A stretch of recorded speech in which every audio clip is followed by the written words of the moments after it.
Ladies and gentlemen, boys and girls, children of all ages, welcome to the Saturday Night Creche. Okay, folks, hello, it's Karl here. Let me just turn my camera on. There we go. Hello, everybody, and good evening. I hope you're all doing really, really well. And like I said, welcome to this Saturday evening. I hope you are all doing fantastic. So, I've not been here for a few weeks, so it's good to be back. It's good to be here. It's good to be hosting. And we are, as always, joined by the usual people, all apart from one who's not, unfortunately, going to make it this evening because he is working. But we have a far, far, far superior replacement. I shall show you who it is in a moment. So, who do we have with us this evening? So, first and foremost in the list is Mr. Steve. Hello, Mr. Steve, and good evening. Good evening to you as well. How are you? I'm very well, thank you. Just glad to be here. It's been quite some time since I've been here, unfortunately. So, what have you been up to? What have you been doing? Not a lot, actually, because my motor is a bit of a... Yeah, I know that feeling. But it's just been recently restored. Good. Good. Yeah. Good. Yeah, all good now, and I promised to behave myself this week. And you better, or else I'll have to get out the very big stick. On the Pepsi Max this week. Excellent. So, anything on the bench at all this week? Yes, I'm returning to the U-boat. Oh, brilliant! Good. Yes. So I've got some sanding to do. Yeah. Lovely PE to go on there as well. You know, I thought PE. Yeah, you love it. Yes. So good. Excellent. So, have you got anything on the bench at the moment that you can show us? Let me just switch that camera. One, two, that one. There we go. Move that out of the way. Yeah. So yeah, it's just the coding tower I'm concentrating on really. It's not actually drilled in place, it's just put there. So I need to drill out more holes, drain holes. Yeah. Along the top there.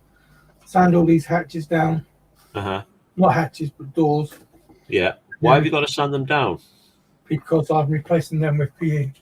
That's what the PE is. It's replacing them. Yeah, PE there. And then you've got ladders to make on the side. Yeah. The handrail that goes all the way around. And that's on both sides. Oh. And then I've got the wooden decks to stand down. Yeah, that wooden decks look absolutely amazing. Yeah, it really does, actually. I'm really pleased with the main boat at the moment. So. Awesome. Yeah. Cool. Right, we shall move swiftly on. And the next victim is Mr. James, the model officer. Good evening, James, and how are you this week? I'm very well, mate. Yourself? Yeah. Like I said to Steve, yes, doing much, much better. I came off late last night, so it was a midnight finish. I got home about 1 o'clock, kicked off the old shoes, got the shirt off, and just chilled out for an hour or so, caught up on a couple of videos. I've still got lots more to catch up on, but yeah. So, what have you been up to this week? Not a great deal, because I've been on earlies all week, and I will be all next week as well. Oh dear. It's a long week stint for 2 weeks, but never mind. Yeah, I'm not good with mornings. I don't mind mornings if I'm honest, but obviously I'm just getting used to getting back to work, so having to get into a routine and deal with human beings is interesting. You poor thing. You poor thing. So what are we having on the bench this evening with your good self? Well, it just so happens I say I haven't done an awful lot. I've done a few bits and pieces, so so have a look at the bench. Oh my! So first things first.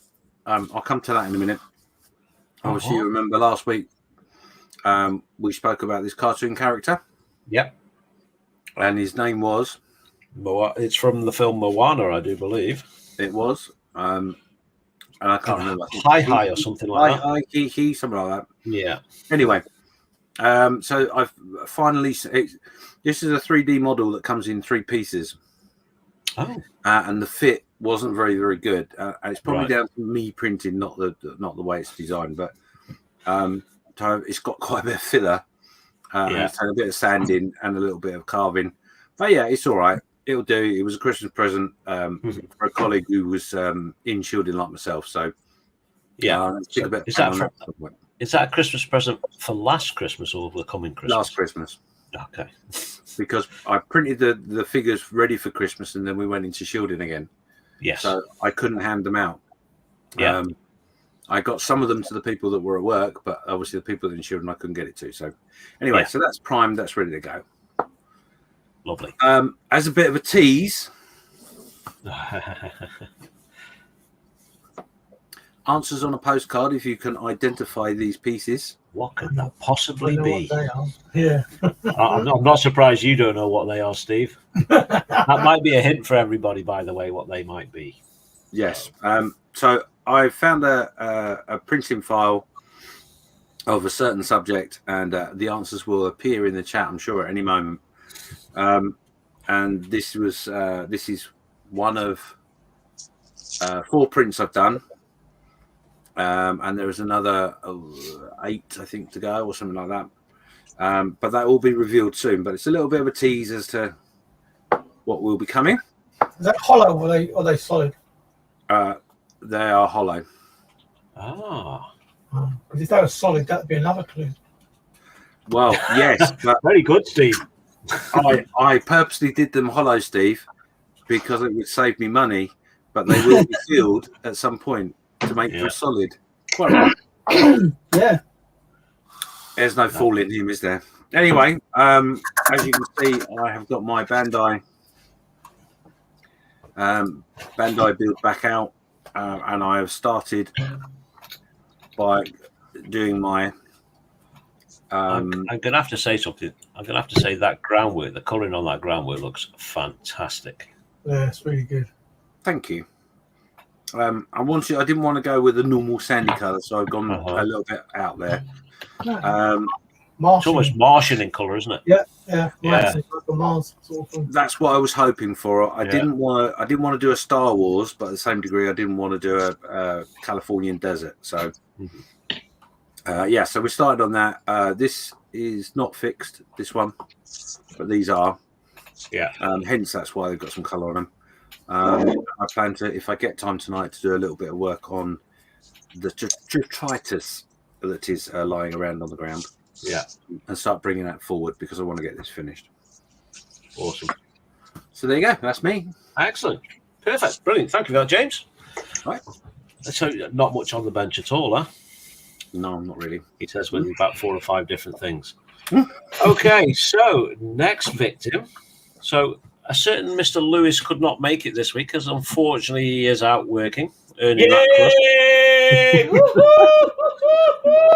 crust. So this evening we have. Good evening. Nat. Good evening, Nat. And how are you, my dear? I'm doing well, thank you. How are you, gents?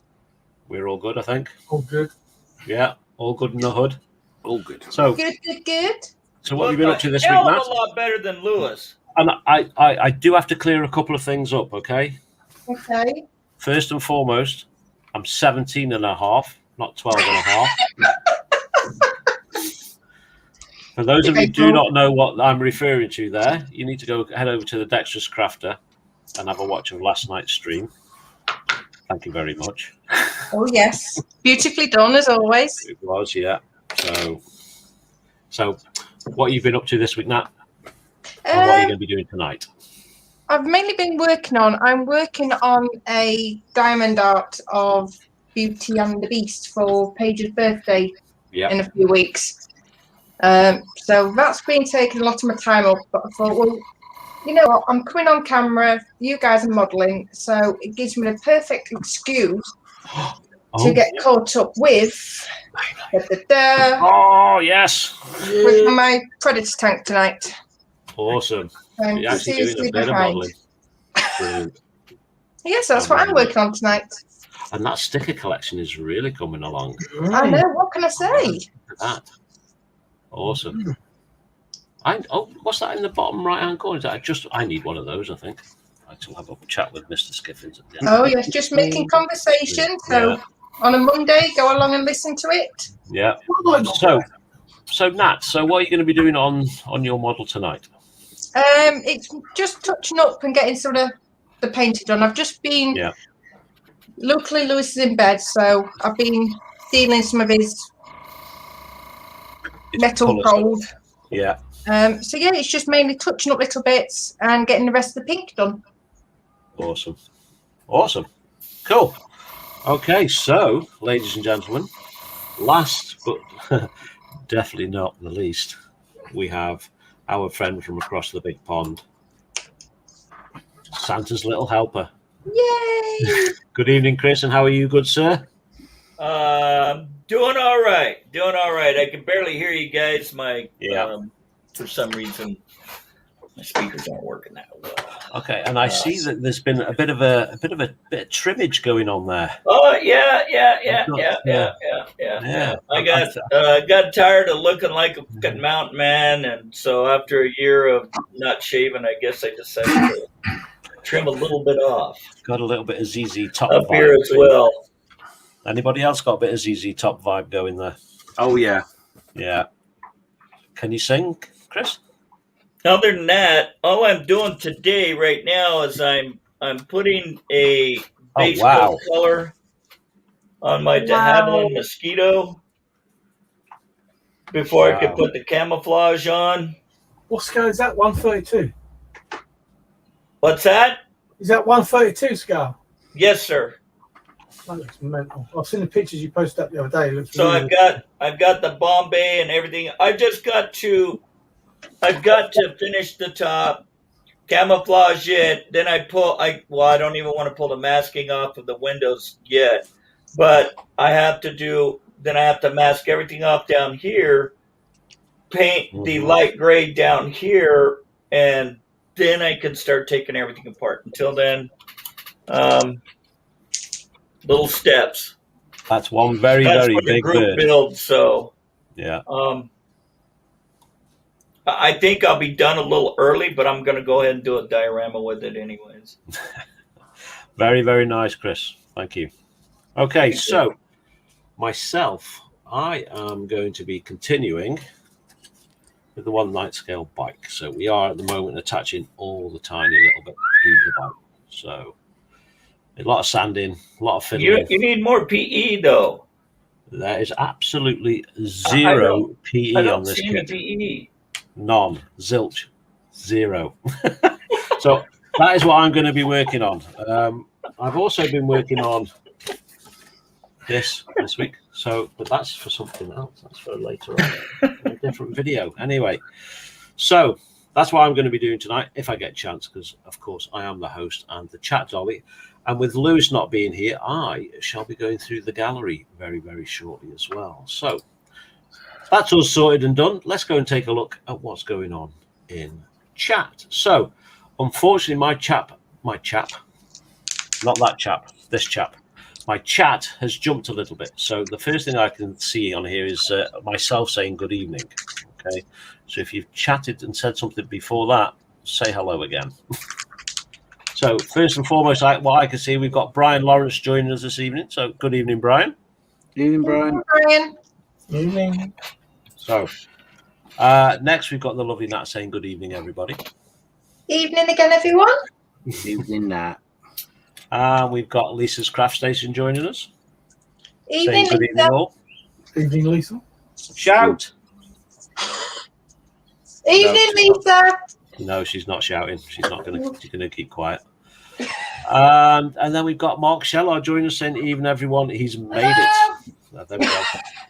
She's obviously got that 10-second delay from YouTube. So yeah, we've got Mark Sheller joining us this evening saying even everyone, and he has made it. So welcome, Mark. What up, Mark? And then we've got Big Dave from Sprue and Glue, not subscribed. Head on over, subscribe. Saying hi, Karl, Lisa, Nat, Brian, Chancellor, Mark, and everybody else. So good evening, Dave. I hope you're doing all right. Hi, Dave. Evening, Dave. All right. And we've got Mark Sheller saying hi to everybody. And then we've got the exceptionally talented Nim Sindarin joining us as well, saying hello, everybody. Hi, Nim. And it's everybody saying hello to each other and good evening. Okay, so we've got John Howell joining us as well this evening, saying good evening, everybody. So good evening, John. I hope you're all right. Evening, John. Evening, John. Hi, John. I think they need a little bit more practice, don't you? Hi, John. Evening, John. And then it's everybody chatting with each other, saying hello to everybody. Everybody's welcoming each other, which is nice to see. That's great. And my chat's just jumped. You horrible little thing, you. Okay, so where are we? There we are. So everybody's still talking and chatting amongst themselves, which is great. That's what we like to see. And we've been joined by Scale Model Muse saying slides into the next tab. Hey all. So good evening, Muse. I hope you're doing all right.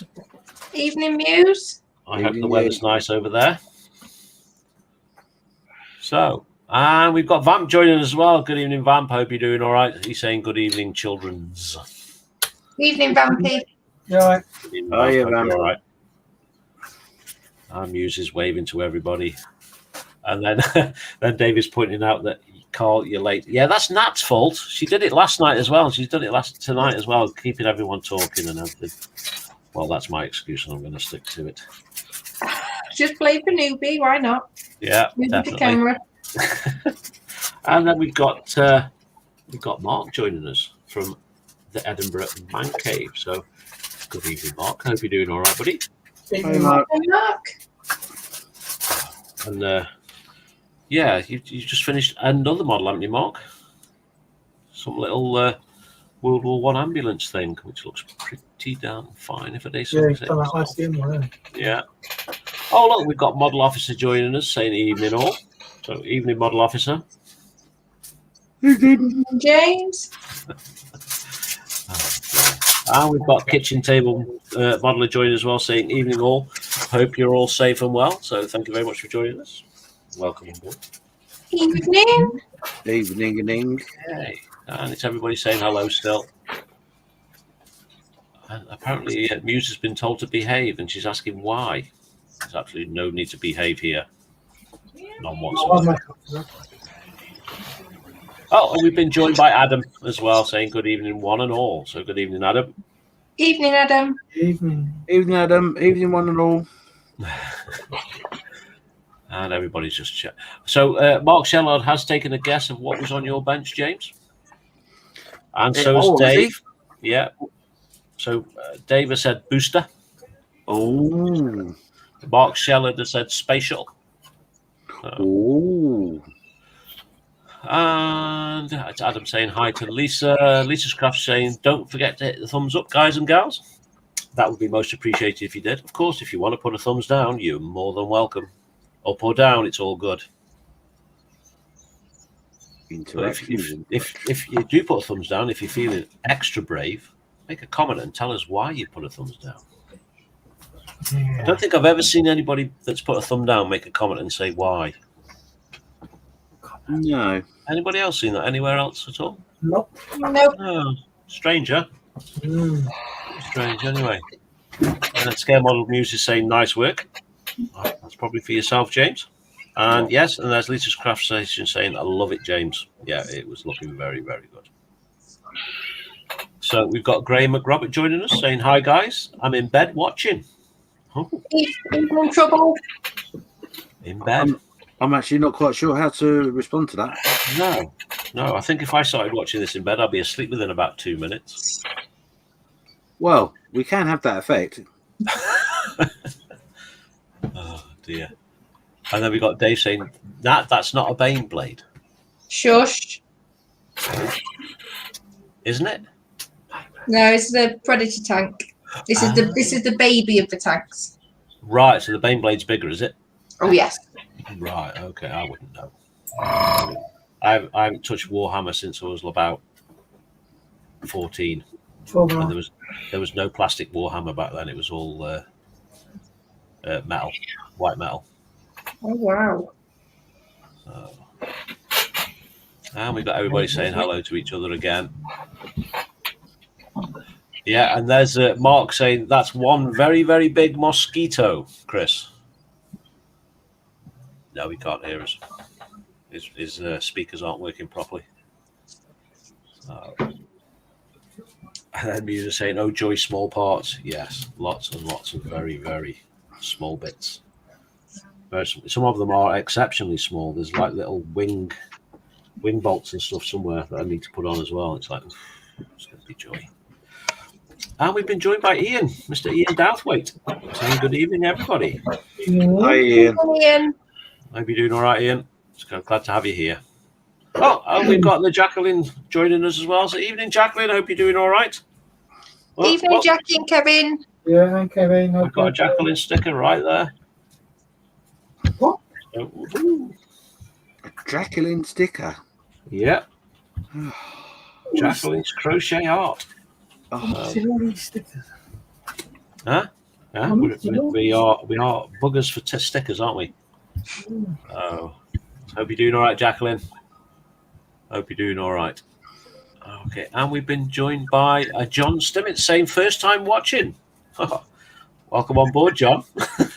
Yeah, well, thank you for coming along. Yeah, it's a bit of a nut house here at the moment. So, yeah. Oh, I resemble that remark. Yeah, very much so. I second it. Yeah, I third it. Thanks, guys. And that is us caught up with chat. So, like I say, I shall be doing the gallery around about 9:10, 9:15. Straight after the gallery, we shall be going into Nat's a little bit. If you, of course, got some stuff for us this evening, Nat. But of course. Excellent. So, and of course, that is the guess the kit from the picture. Or have we got a proper name for it now? Yeah, we're not gone that far yet. No. We do. It's a professional outfit here, you know, people. We discuss everything. We've got scripts, the lot. We don't read them or pay any attention to them, but they are there. It's the same one every week anyway. So, yeah. And, of course, there is a question in the title as well, a cryptic clue to something that's happened on this day in history. And it says, just horsing about, trying to get in. So have a think. And we'll have a look at that later on at some point in the stream as well. So there we go. We are all caught up with chat. We're all caught up with what everybody's doing. So thanks, everybody. And we will see you next week. Yeah. You all come back now here. So Graham McRoberts saying his meds have kicked in tonight. That's why he's in bed. That's probably the safest place for you if you're on your meds. Yeah, absolutely. Yeah, most definitely. So yeah. Other than that, folks, not much happening really. Anybody got any modelling related news or anything anything that's unusual that's going on? Has anybody heard anything, any new kits or anything like that that's coming out? I know I complained to Airfix earlier in the week. Oh, what for? I've finally ring them up to confirm what's going off with the Vulcan bomber that we've got pre-ordered for Lewis. Yeah. And apparently it's now September. Oh, right. Okay. Oh, wow. Because of the pandemic. Oh, what an excuse. Yeah, so it's like I went mad at them because they've recently brought out a Canadian something. All right, that's probably just a rebox of somebody else's model. Probably, and like I said to him, I said, this is the first time we've heard about it. I said, so the Vulcan was actually brought out at Telford 2 years ago. Yeah. He's like, oh, well, most of our models coming out were before the Vulcan. All right, okay, so when was this Canada announced? He's like, January. January 2020. I said, well, that's funny because Vulcan was November 2019. I pre-ordered it. Yeah. Oh, it'll be out as soon as we can, but we have to follow restrictions due to the pandemic.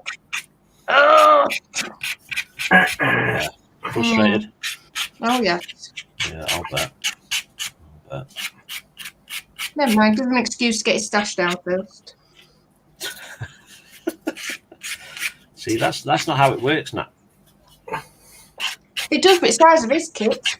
If the stash shrinks beyond a certain point, we just become incapable of modelling. Did she just say Stash reduction. Yeah. Stash reduction. Staff. Oh, I can't even say it. I'm probably going to get a big slap in the back of the head in a minute. when of course YouTube catches up. She's got her headphones on. She can't hear me. Incoming. Incoming. Any second. So, I think. Oh. Yeah. Just caught up. Yeah.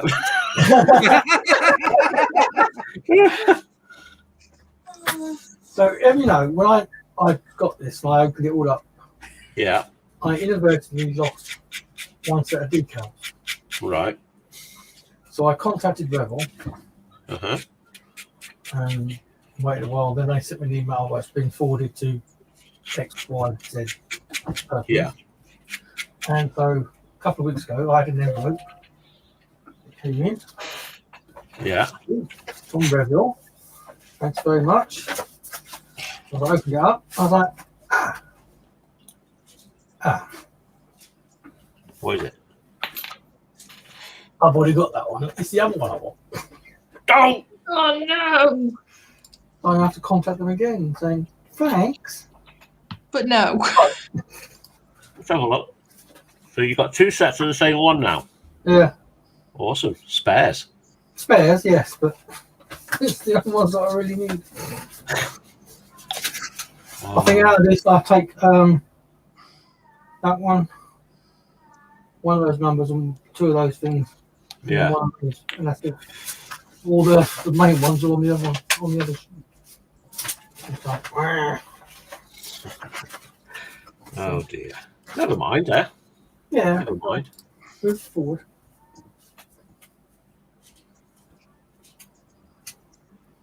I have to say the dealings I've had with Revel, because on my links, when I actually came to mask the cockpit, one corner of the cockpit had been short molded. Yeah. So it was missing. So I sent them an email, sent them a picture of it, and 4 weeks later, I got a brand new windscreen, free of charge. Well, I must admit, in the past I have, because with my A400, I lost some parts on that as well. And they sent me a new sprue with it all. Yeah. And I think I lost the canopy or broke the canopy on something else. And they sent me that. Normally, and so far, all been free of charge. Well, Yeah. I didn't expect to pay, and I was more than willing to pay each time. Mm-hmm. But, Yeah. Yeah. Yeah. Yeah. So Stuart Tucker saying Airfix soon. Yeah. It's coming soon. So I wouldn't be surprised, Jack, Nat, if that doesn't go back again. Oh no, we're waiting for it. Yeah. Yeah. So Nim's saying that Bandai, I saw this the other day. So Bandai is coming out with a 1/72 and a 1/144 Razor Crest. And again, that is soon. Yeah. And of course, they are bringing out the pre-order. Yeah. they're bringing out the 1/12 figure of the Mandalorian as well, which looks very nice. The CAD drawings I've seen. It's the Boba Fett kit, but modified, I think, which is a very, very good kit as well. Oh. Okay.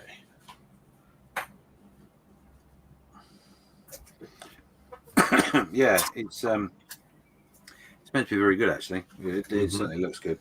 Yeah. And Chancer, good evening, Chancer. Didn't see you slide in there. And he has determined the coverage area of a 10 millimeter paint based on average paint thickness measurements. So, how much is it, Chancer? I'm sure you'll tell us in a minute. So, yeah, Mark Shell, say that's the problem with pre-orders. They keep shifting the release dates. Yeah, that's not just a thing in scale modeling either. That's A general thing. Quite a general thing. Yeah. I mean, I've got 2 pre-orders that I'm waiting for. And one of them has gone back. It was meant to be here November last year. Yeah. And the last I heard was that, no, what it is, they've got a problem with production. Yeah. To which I replied, well, okay, that's fine, but how comes it was stuck on a container ship a month ago? Yeah. Are they making it at sea? Yeah. It's like I've had the caps lock key. Suez Canal was blocked. Yeah, that's another one.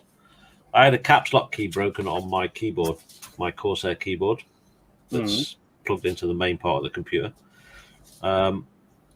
Effectively, it pushes on and you can pull it off. Yeah, so you can replace them if something does happen to the key. And the part that pushes on and pull it off, it's like a little hex, snapped. So the key came off. So I emailed Corsair and asked, how do I get replacements? And they said, under the warranty, you can have up to 5 free keys replaced. Oh, brilliant. So they said, which 5 do you want? So I only want 1, but I'll take 5. Yeah, which ones are you going to break next? So a couple of the keys have started to thin out because they're like, because it's a RGB keyboard. Right. It lights up and shines through. So it's just like a black coat of paint that's on it, and then the rest is like clear. Mm-hmm. So the light can come through it. So a few of them have started to wear out. So I asked for a couple of those as well. And they said, due to the pandemic, they're shipping, because they're coming from Singapore, it might take a little bit of extra time. Well, fair enough. Okay. So it might take anything up to 4 to 6 weeks. So 8 weeks later, still nothing. So I'd just fire them another email on the ticket saying, they've still not arrived, It wasn't a bitch or anything like that, or a moan. Mm-hmm. And I got a different guy in customer support that said, "Oh no, your keyboard's been discontinued for quite a few years. No. You aren't getting any keycaps. We haven't got any." So, well, hold on a minute. The last guy I spoke to said they'd been packaged and shipped. How can they suddenly go from being packaged and shipped to, oh no, we ain't got none? But I didn't get anywhere. I tried my best to fight it, but I didn't get nowhere. So yeah, so it's the same thing. Oh yeah, they're coming, and then all of a sudden, well, actually no, they're not. Yeah, they hope that I think a lot of the time they just hope you go away, don't they? Yeah, basically. Frustratingly. But yeah, I'm quite looking forward to that Razor Crest when it comes, especially with Bandai's engineering. Yeah. Especially with Bandai's engineering. And I know somebody that's actually 3D printed one. Yes. Yeah. So looking forward to seeing that go together as well. Yeah, I've known 2 people. Yeah. Should be interesting. Should be very interesting. And the figure, because I've been looking at the Boba Fett 1/12 scale figure from Bandai for a long time. Because I do like that character. But never really jumped. So I am tempted when this comes to actually jump and get that one instead. Yeah, I think that'd be a good move. Yeah. Just hang fire for a little bit and get that one instead. So, but then you've got to try and find the right metallics to paint it in. I'm hoping that Bandai don't do it in like a chrome covering or something like that. Oh, could you imagine? Hopefully it comes as plain plastic and they okay, it is a scale model, paint it. What do you think of the chance of it coming in chrome? It'll come coloured, I think. Chromed or something like that.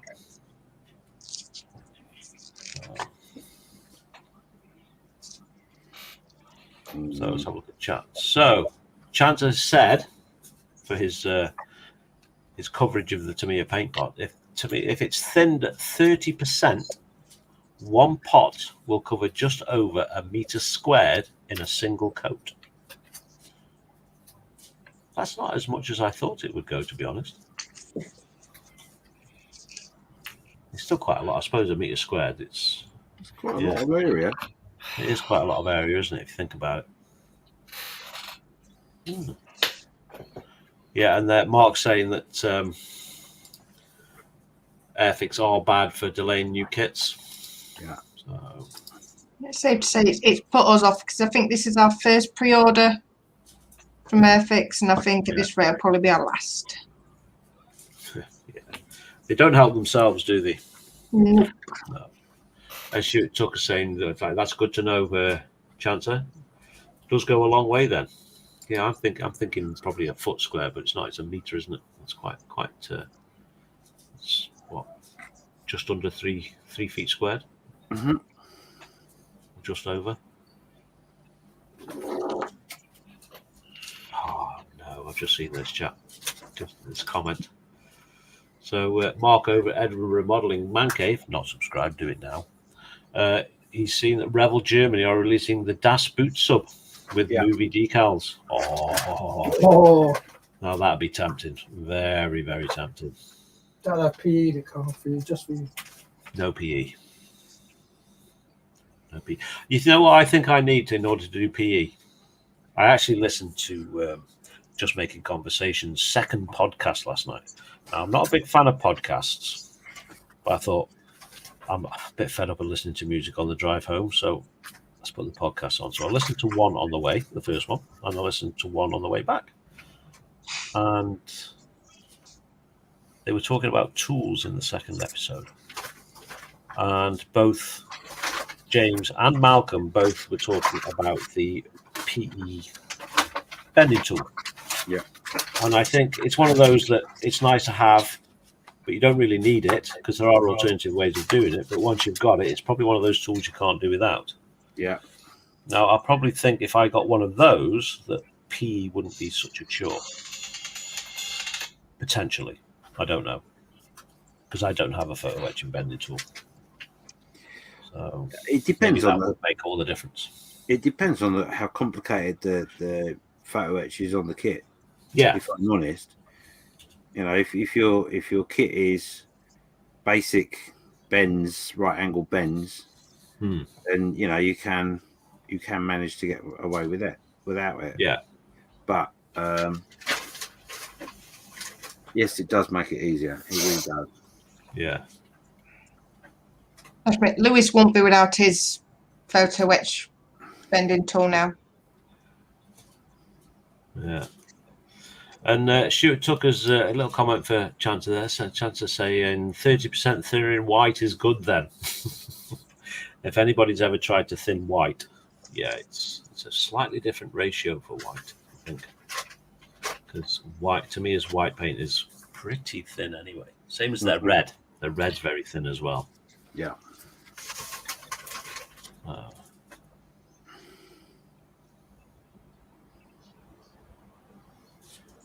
Yeah, Mark's made a good point there. Using white, you need to thin 60%, as you need to do thin coats to build up the white. Yeah, I can't say as I've ever thinned it 60%. I have thinned it, but I don't think I've thinned it anywhere near that much. But if you do not do that in thin coats, white or the reds, it just becomes an absolute cluster. Yeah, of a really mess. quickly. Yes. Yeah. So white, the whites, the reds. I think the yellow's the same as well. The yellow's really thin. So all those sort of like bright, vibrant, solid colours are quite thin. So I don't have the solid blue, but I've not tried that one, so I wouldn't know. But I can imagine it being the same. But yeah, thin coats all the time. Spray it, leave it. Spray it, leave it. Which is very hard for me. I'm really no good at doing something, leaving it, waiting for it to dry. Patient. Even when I'm just gluing stuff. Yeah. I am an absolute nightmare for that.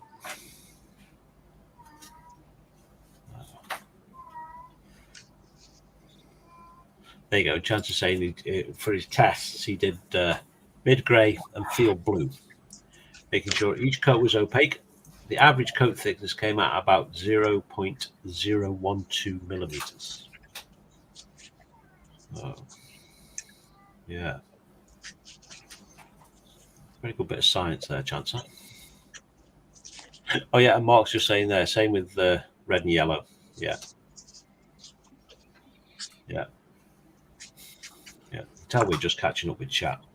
He's saying Chancellor saying, yeah, red is pretty good by yellow. Red is pretty good, but yellow is a real challenge. Yeah. Yeah.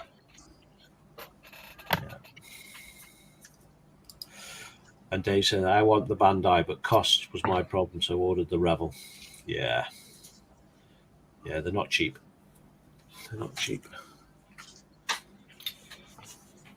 Unfortunately, they're not cheap. So...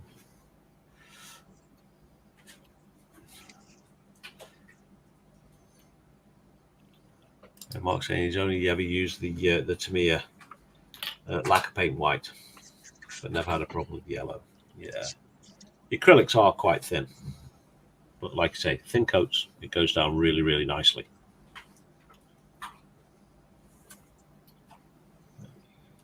Yeah, and there's something Stuart saying he enjoys brush painting with Tamiya XF and X, and painting them by brush can get a good sized area done with minimal thinner. I like to paint with Tamiyas as well, but a lot of people have problems. Yeah. A lot of people have problems painting with Tamiya. I like Tamiya for brush painting. All you gotta do is every minute and a half, 2 minutes, stop what you're doing, clean your brush, start again, because it starts to clog in your brush. If you keep that brush clean, keep on cleaning it every minute or so, and you'll have no problem painting with Tamiya. Well, I don't anyway. Yeah, I got to be honest, I'm one of those people that don't like Tamiya. Yeah. Unusually. Yeah.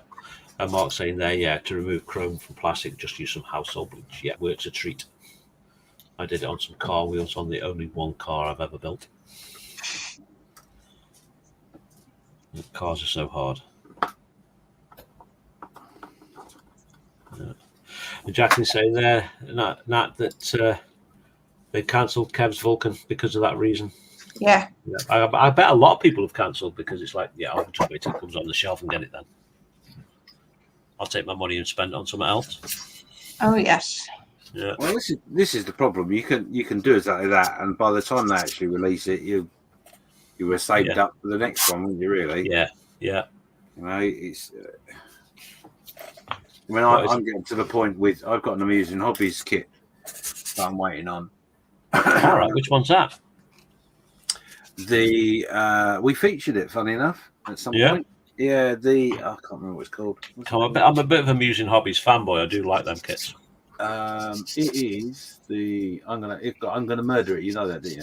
Yes. That's why you asked, isn't it? Yes. It is the Vasaflag P100 3/1. Okay.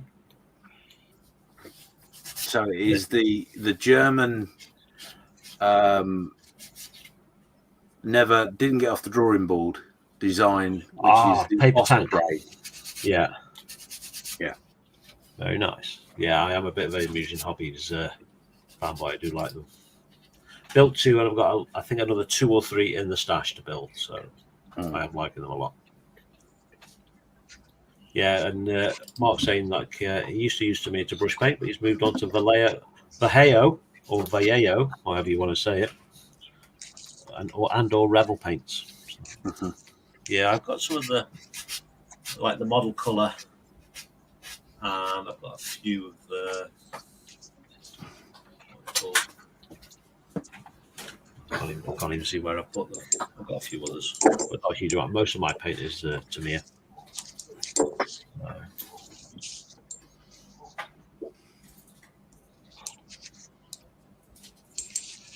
Chances saying the test work related, but it got pretty interesting in that what's on your bench on Facebook, I equated it to 1/72 or a 1/48 P51.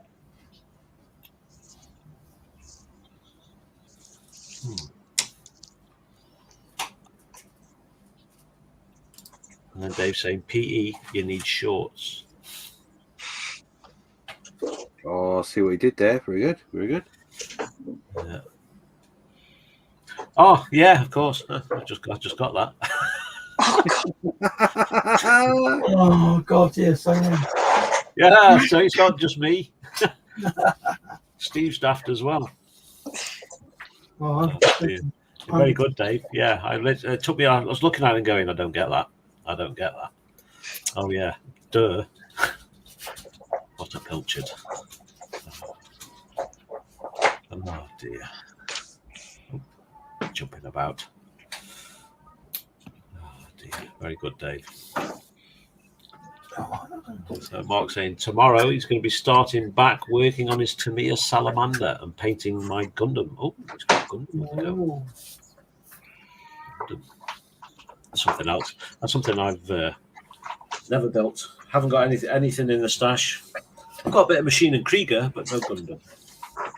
Yeah, same here. I ain't got nothing like that. Yeah. Don't for me. Yeah, and John's saying that Tamiya makes PE pliers, but the jaws on mine don't quite line up. Yeah, I bought a cheap pair of. Where are they? These. You can tell they don't get used much. So I bought a pair of these off Fleabay. A pair of pliers, a pair of normal pliers, but the jaws are flat. There's nothing on them, so you don't mark the PE when you grab hold of it and bend it. And they are pretty. They do go pretty solid, so you don't you get a proper bend on them. Yeah. They're only a couple of quid.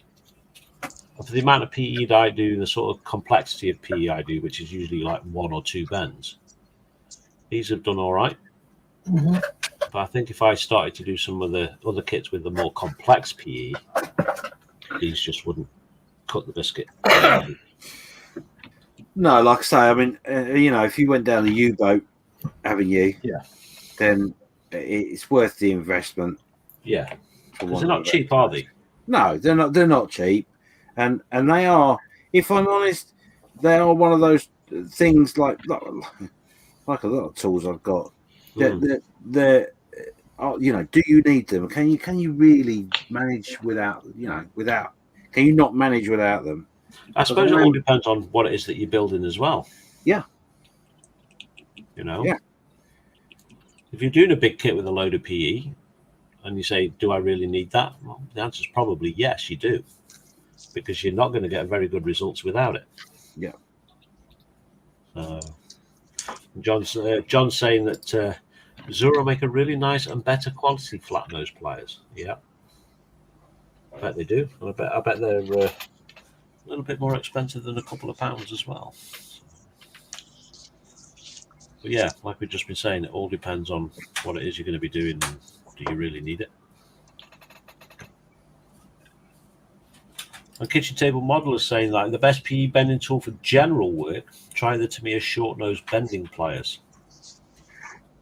Yeah, or for more options, go for a bender from the small shop. Yeah, because you can buy half sizes, can't you? Yeah. Yeah, you've got the big one, don't you? Yeah, I think my one's a big one. You've got a big one. Yes, I think my one is a big one. Yeah. Yeah, because I've seen them like big like that, and then I've seen some very small ones as well. They're literally just a square. Yeah, I think you find. I mean, I'm not sure, but I think you find that RP Tools, for example, which is the one I've got. I'll show you. I'll get my big one out in a minute. You're gonna whip it out. I'm gonna whip it out. Let me just put what's in my hands down. What's Chris showing us there? What's he got there? Let's have a look. Wooden dowels for bending PE. Ah, yes. Different size diameters. Yes. Yeah. I mean, if you're going to bend PE, you're going to need a myriad of tools. Yeah. Not just. I mean, when I first started doing PE, I had a pair of tweezers. Yeah.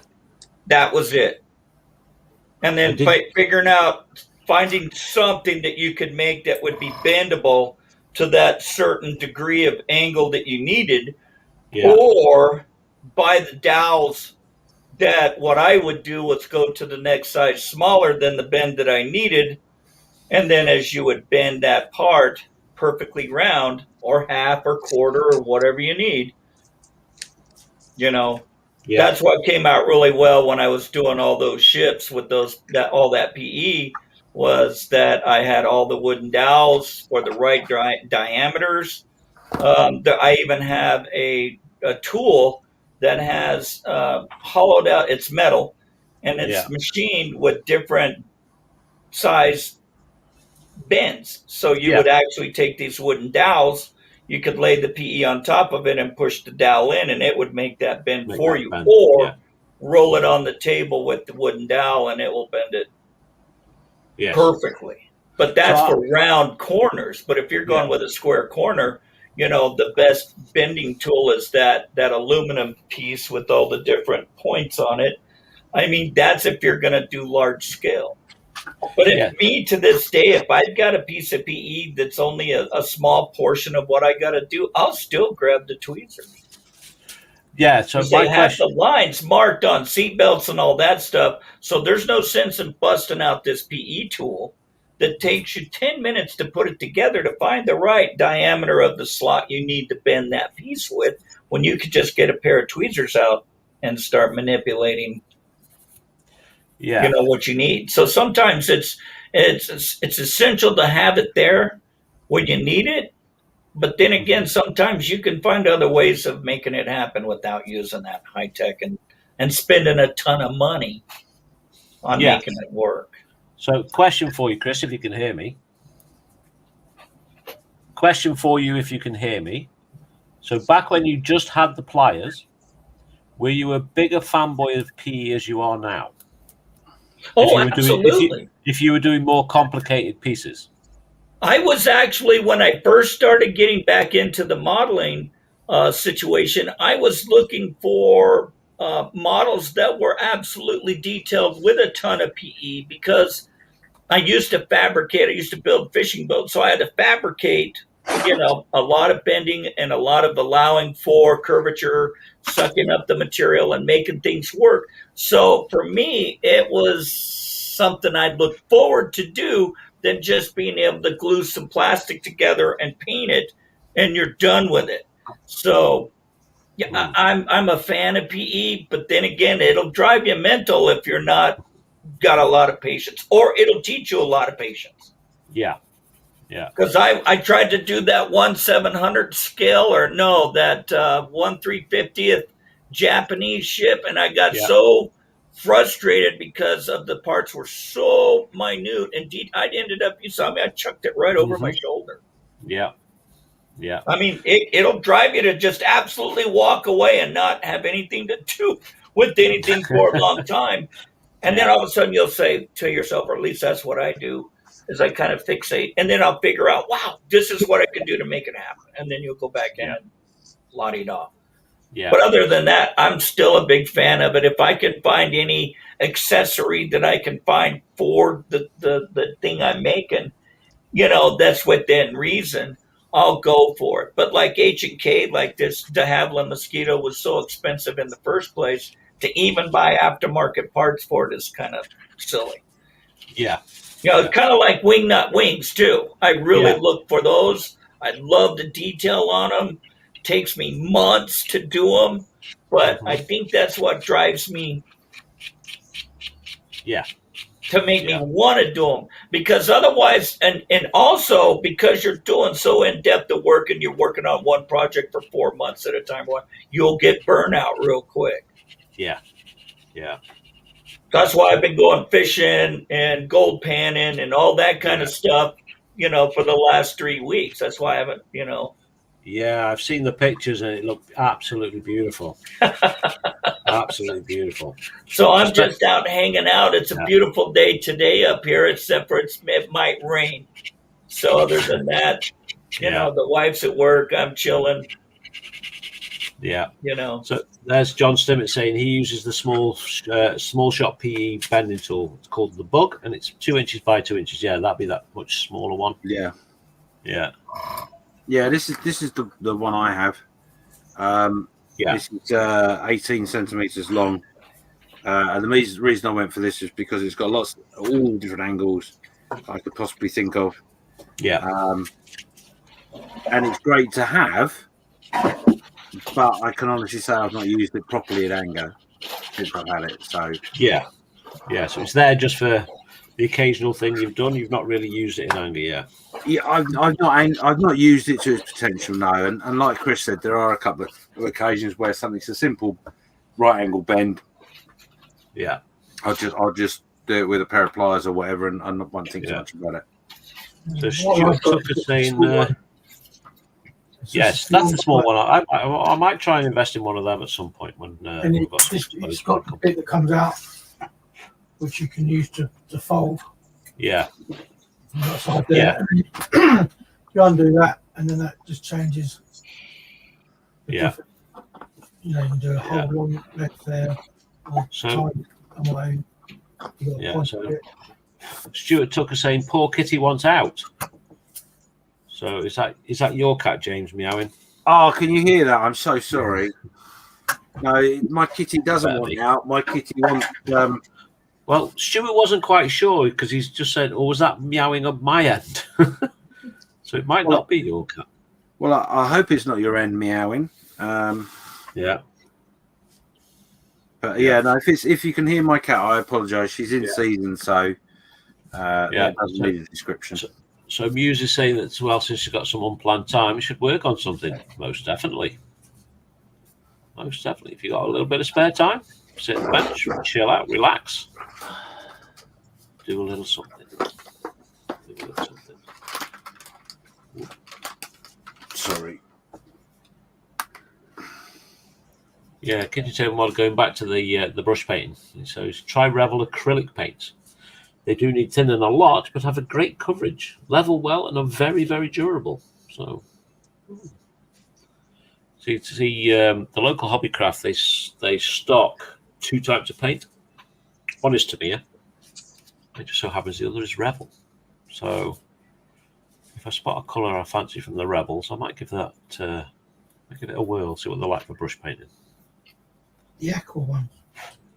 I have to admit, I know they're a bit more expensive, but I quite like the Citadels as well paints. Yes, they're supposed to be very, very good. I haven't touched Citadel paints for many, many years. I've got some of the washes. This stuff. Yes. These are just washes. They're not paints, and they're very, very good. So, of course, everybody's got a pot of null oil. Oh, yes. I've got a big pot of null oil. I use all my paints are acrylic. I use all Airfix, Tamiya. I thin all my colors. I actually run mine through a small paint screen, so it gets all the impurities out. So I have less plug ups during the middle of a big paint job. I mean, that's like a pet peeve of mine is to get going, and one is to run out of it. You don't have enough paint. And if it's a custom mix that you've had to add so many drops of one color and so many drops of another, and you don't mix enough, that just irks me to no end. And the other one is just that, Yeah. Mark's saying, to be honest, he airbrushes about 90% of his kits, and then just bush paints what he has to. Or it'll plug up and squirt, and then the paint job you've been working on is now got to be wiped off. Spider's web everywhere. Yeah. So that's why I've learned to take these little mini paint screens, and I'll fold them and triple them, quadruple them, and put them over the cup and pour it through there. And that has been saving me a ton of plug ups. Yeah.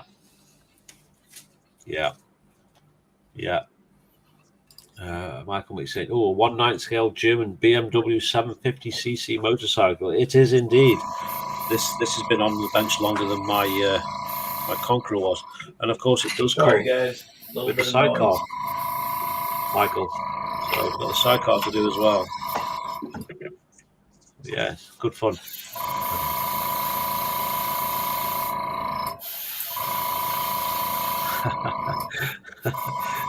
Dave's just reminding me on that his Triumph 3 HW is 60% finished. So you're actually further on with your Triumph than I am with this, Dave. Yeah.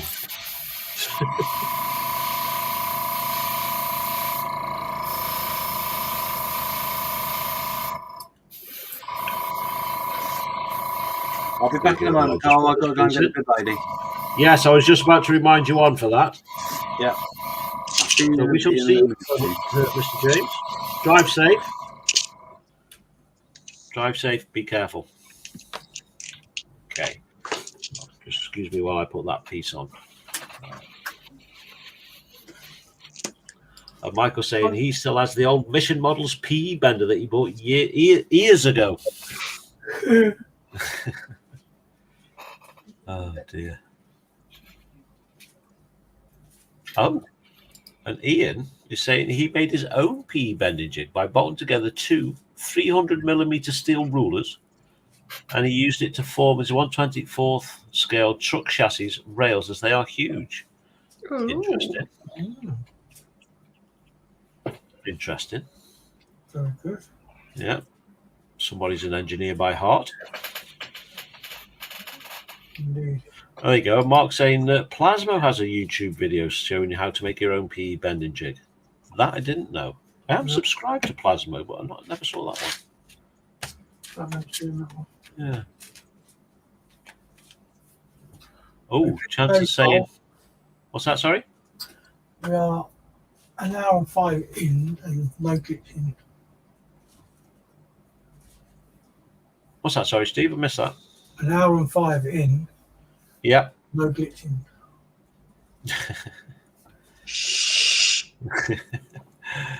Yeah. So Chance has just been informed by his good lady. There's footage of the newly restored Greek AF Spitfire on Channel 4. Oh, I'll have to watch that on catch up, I think. Nice. He's saying it looks like a Mark 5 of 7. Oh, that's probably supposed to be or 7. Mark 5 or a Mark 7. Yeah, he meant Mark 7. There you go.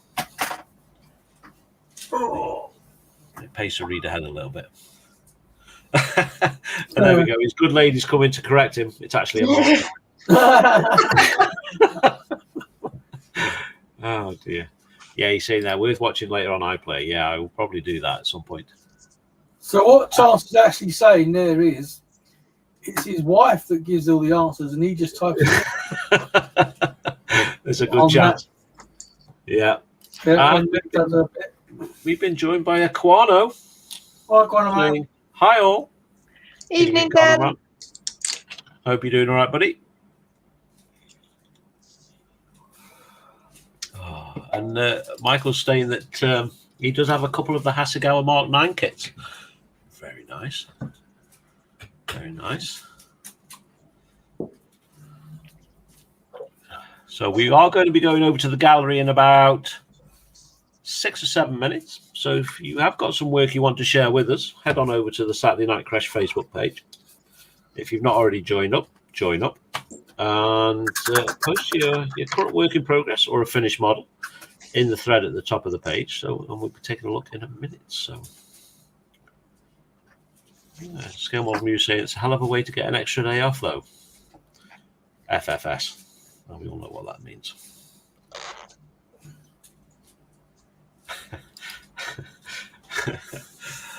Kind of man saying, did James Hay put seasoning on his cat? Himself. No, I think James's cat is in season, so it's causing him a little bit of grief at the moment. Yeah, and Muse is saying paint addict must buy all the paints. Yes. Yeah, I've seen a few people's benches where they've got racks and it's just full of different paints. It's like, ooh, that looks really good. Looks really good. And there's Lisa saying hi to Dan. And Muse is saying, I love brush painting. It's meditation for me. Yeah, Lisa's been looking through Goblin Gaming. Oh, has she? Thanks, Nat. Anytime. So she's seen a couple of things she likes. So, yeah. Because for those of you who don't know, on this channel at some point, I am going to try and get my better half to build a scale model and paint it. So that'll be coming up at some point. Exciting. Yes. Yes. And Michael's saying he has both the Sidecar and the solar BMW 750 kit. Nice. Nice. Have you built them yet, Michael? Have you built them yet? Oh.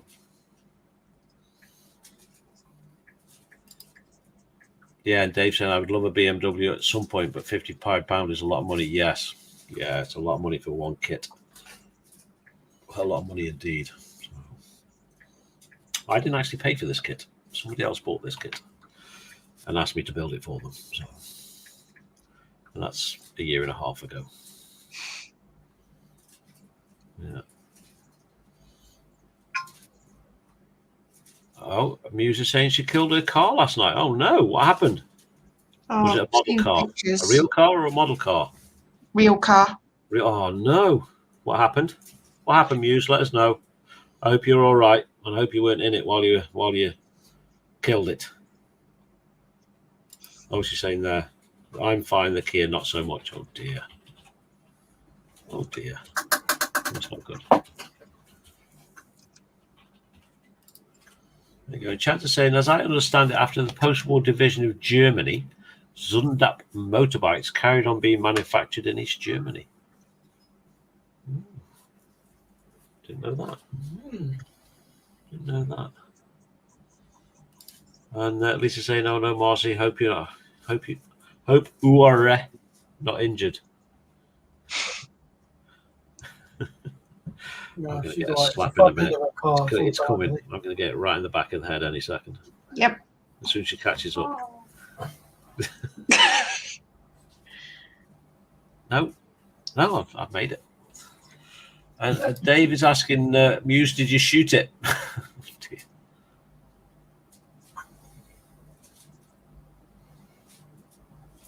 Oh, Chance is saying his dad had the dubious honor of taking one for a joyride in Belgrade when he was a kid.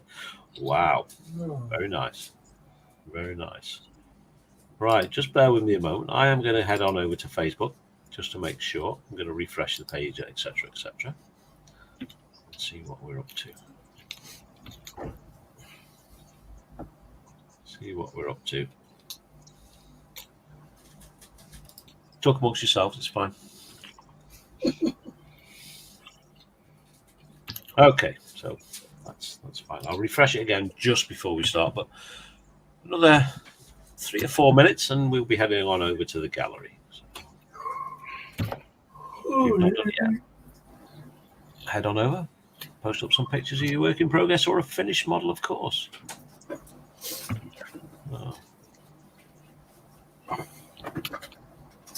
So Michael at the moment is says he's waiting for a good time to do them. And he's got a small workstation right now and he's working on 1/200th scale and a Chimo Zendretti battle pod. What on earth is one of those? I haven't got a clue what that is. No. Pictures, please, Michael, if you wouldn't mind. Pictures in chat, Facebook. Yeah. Head on over to the Saturday Night Creche group.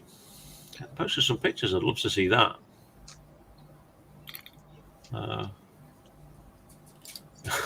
He's saying it needs put out of its misery. It's a mess. Oh dear. Oh dear, Muse. So is it a complete write-off? They're not going to be able to fix it. No, it gets picked up tomorrow, I think she said. Ah, right. Okay. Oh dear. My car's in the garage as well at the minute. I was driving home from work the other night and all of a sudden the brake pedal went very, very spongy. Oh. So, Wow. yeah. The sooner that car's gone, the better. Getting a bit like that, is it, Karl? Yeah. It's not a cheap car to get fixed either, unfortunately, so it needs to go at some point. Yeah. But obviously, I need some money to replace it with, so I've got to wait. Got to wait, unfortunately. But we'll get there at some point. My car's going right. No, so far. Oh, yeah. How is that new car? I've not asked you. Yeah, I like it. right. Actually, I'm pleased with it. Yeah. Yeah. Good. Yeah, it's all right. It's a risky way to get yourself a new car, though, Steve. Yeah. Trust me, I prefer it if I hadn't, because I did like my Monday, Yeah. because it was a 2-litre estate. Yeah. Okay. Well, this is only 1.5, but it's all right, you know. Is it a bit more modern, though? Because the newer model engines that's smaller have just got just as much power as the big stuff. Well, I know it's only 2 years younger than the Mondeo. Yeah. But like I said, the Mondeo, it was 2 litres, but it was zero tax. Yeah. Because it had low emissions and it had stop start and all that lot. But, this is 20 quid tax. So. Yeah. But it's still not too bad. But yeah, it's got all the toys I want and a couple more. Yeah, I'm pleased with it. It's although it does feel some of the bumps sometimes because it's got low profile tires. Right, okay. Will you change them or will you keep going low profile? No, I can't say they are. But... No, I mean when you come to replace them. No, I'll probably keep them as they are. I don't want to touch too much on it, really. Yeah. The only thing I'd like to know is I have to debadge it. All right, yeah. On the back. You're saying you're putting a vinyl wrap on it as well next? Yeah. Nice lime green or something like that. Oh, please don't.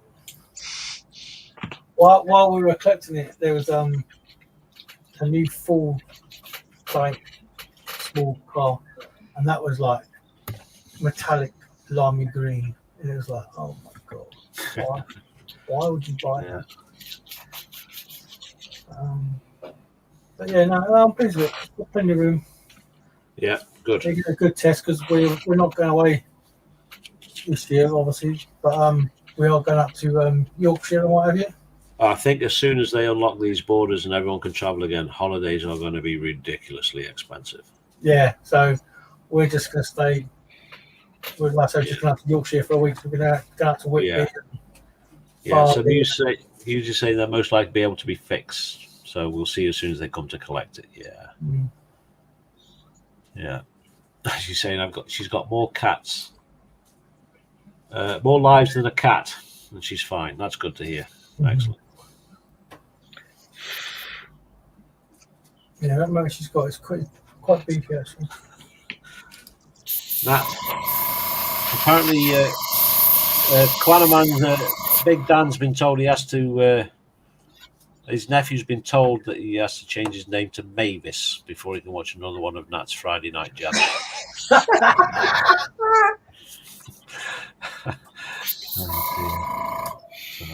Right. Quickly scroll through this chat. What's going on here? Scale Model Muse saying, a finished model? Yeah, I need to get onto that. Yeah, me too. And Dave saying, no, by the way, Karl, many thanks for the stickers. Absolute pleasure, Dave. And it wasn't my idea. That was Lisa's idea. So thank Lisa rather than me. So, yeah, more than welcome. She's more than happy to do it for you, fella. And you just saying the poor Kia was only over a year old. So, oh, no. Oh, dear. Quite a man saying, I have a solve. Replace the spring with a metal foot pedal, Karl, and you're welcome. Here to help. Oh, dear. Yeah, and there's James saying, no, Muse. Well, better you're okay than cars can be fixed. That is very, very true. Oh, right. Yeah. Mm-hmm. So we are going to head on over to. No, I'm not sharing a video. I'm sharing my screen. We are going to head on over to Facebook. We are going to take a look at the gallery. So here we are. So Saturday Night Creche, what's on your bench? We are going to do a very, very quick refresh. There we go. And we'll go to the top of the comments.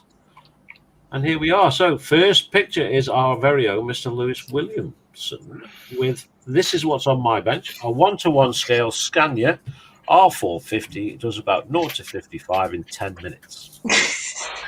Have a good night, everybody, and we'll see you next week. So I hope you're enjoying yourself, Lewis. I'm stuck in that nice little cabin. Will he be resting now, will he, Nat? Or will he be driving? He better be resting because he's up at 11. He's up at 11 for early delivery. No, he's got up. He tries to be up at 11 because he starts at midnight. Yeah. So okay. That's generally the plan. Breakfast. What's that concept? Oh dear. We've got Len here saying mixing meteorology and scale modeling methods and techniques, undertaking tests for the paint. So here's the thickness gauges at work. First pass test result, I indicate that I need to assess the systems over a wider spread of their measurement range. So creating a set of 10 samples at home with a base coat of 1 to 10 additional coats of paint plus a layer of varnish using Tamiya paints. Back to the gauge testing on Monday. So there we go. There's the setup for his tests with the Tamiya paint. So yes, cool. So was that undertaken for work then? So it's just something he's gone on himself. And we have our very own Mr. Chris Walters here with the HK 1/32 scale de Havilland Mosquito. Now that is one big messy table. Oh, the model's big as well. You just need to hush up and look at the picture. Man. That's looking very, very nice, Chris. It is actually. That is huge. That's what she said. Yeah. That's a like over 2.5 foot table, and it takes over a third of it. I try to put all my paints back up after I use them, but half the time you got to reuse them, so I keep them within grasp. Oh yeah, organized perfectly. That's what you have to say, Chris. Organized perfectly. And here we go. Mr. Mark Ewing, he's finally finished the ICM 135th Model T World War I ambulance. He says, to be honest, a great kit with some tiny parts that can be pretty tricky to place, but no fit issues. No fit issues at all, and it builds up nice looking model. It's painted to the French colours, as not many have been done in this call out. I've also placed along the side the British RR armoured car for size comparison. So there's the ambulance. And I have to say, looking very, very nice, Mr. Mark. Yeah, it's good. It's very, very nice indeed. And there's another picture with the stretcher out. Didn't realise how far back out that look at that. Imagine a couple of squaddies sitting in the back of there with a stretcher. Yeah. The thing would end up on its back wheels. That would be doing wheelies all the way home. Yeah. There we go, another picture. Look at that. Very, very nice indeed. I hope the one I'm doing for E-models looks anything half as good as this, Mark. So there's an interior picture, nice and dirty, which it would be on a battlefield. Taking them off the front line. Absolutely minging. Picture from the back. Look at that. Very, very good. Very, very nice indeed. He just gets the shading so well. Yeah. So we haven't got the picture with the Rolls Royce. I've seen it in other places next to the armoured car. There's not one there, Mark. You forgot to post it. Oh, lens back. Here we go. He's completed the paint sample test pieces, then popped into work to take some measurements of the paint thickness. After that, had some maths fun. Typical to me, a sprayed coat thickness of 0.012 millimeters for one opaque coat. He then thinned at 30%. One pot of 10 millimeter Tamiya paint will cover 10,833 centimeters squared, or at 104 centimeters by 104 centimeters area with one opaque coat. To put it in modelling terms, covers quite a bit. If we take into account that the natural losses due to airbrush cleaning, testing, paint residue left in the pot, estimated at about 70% efficiency, I'd probably agree with that. The amount of you do waste quite an amount of paint in your airbrush. Yeah. So saying one pot of 10 mil Tamiya paint thinned at 30% will enable the modeler to put 42 coats on a 1/72 P51 Mustang, or 19 coats on a 1/48 P51 Mustang. Wow. So what would you say? You'd probably you're doing maybe almost 10 P51 Mustangs at 1/48 to be able to paint with one pot. I must put my paint down pretty thick. Yeah, I was just thinking. So he's saying this was based on basic calculations of the surface area of a 1/72 P51, but it seems to make sense to me. So very, very interesting bit of work there, Len. Oh. Very nice. And here's Mr. James Skiffins with that Bandai Ramba. I really am liking the colour of that base. That is looking very Wow. Very Martian-esque, like. Yeah, Very, very good. Very nice indeed. I do like that. I do like that. He's done a fantastic job there. Excellent. Very nice, Mr. James. Yes, sir. And here we have the extremely talented Nim starting another painting. So just working on a drawing. This is my friend's D&D character. He's of angelic descent. He is also a rich boy raised on the D&D version of King Arthur stories and a shonen anime. Nice. I like that. Very nice. Is that going to be coloured as well, Nim? I hope so. Normally, isn't it? Yeah. Yeah. Very, very nice. I'm liking that a lot. Very clever. Yeah. Very, very nice. Very nice. Kitchen Table Modelers Workshop. It says he's currently building a new Hobby Boss IDF Puma, the AEV Armored Engineers vehicle. A great kit, not for the beginner or the faint-hearted, but highly recommended for anybody interested in IDF armored vehicles. Now, this thing looks an absolute beast. Look at that. Look at the detail, man. Oh, wow. The cables and everything. God. Absolutely huge. There's loads. It's got chains on the front and everything, look. Oh, no, look at all that PE. You love it. Oh, my goodness. Look, boxes and everything. Ammo boxes. Grills. Ooh. Oh, it makes me hot and sweaty just looking at it. And not in a good way. Oh, you old whore. Oh, look at that. Very nice. Wow. That's very good. Wow. The boxes. How'd you bend them boxes like that? It just bent up as a crumpled mess. Yeah, I've got that to come. I've got to make a hatch Oh, in the next few weeks. A working hatch. jeepers, man.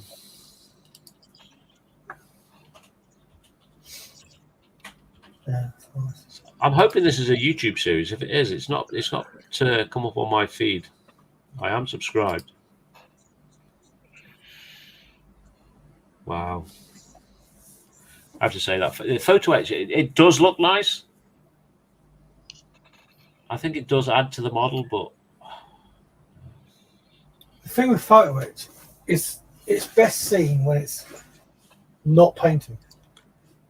yeah, Do you know what I mean? You know, you get some Yeah. a person who will build a complete kit but won't paint it, so you can see all the plastic.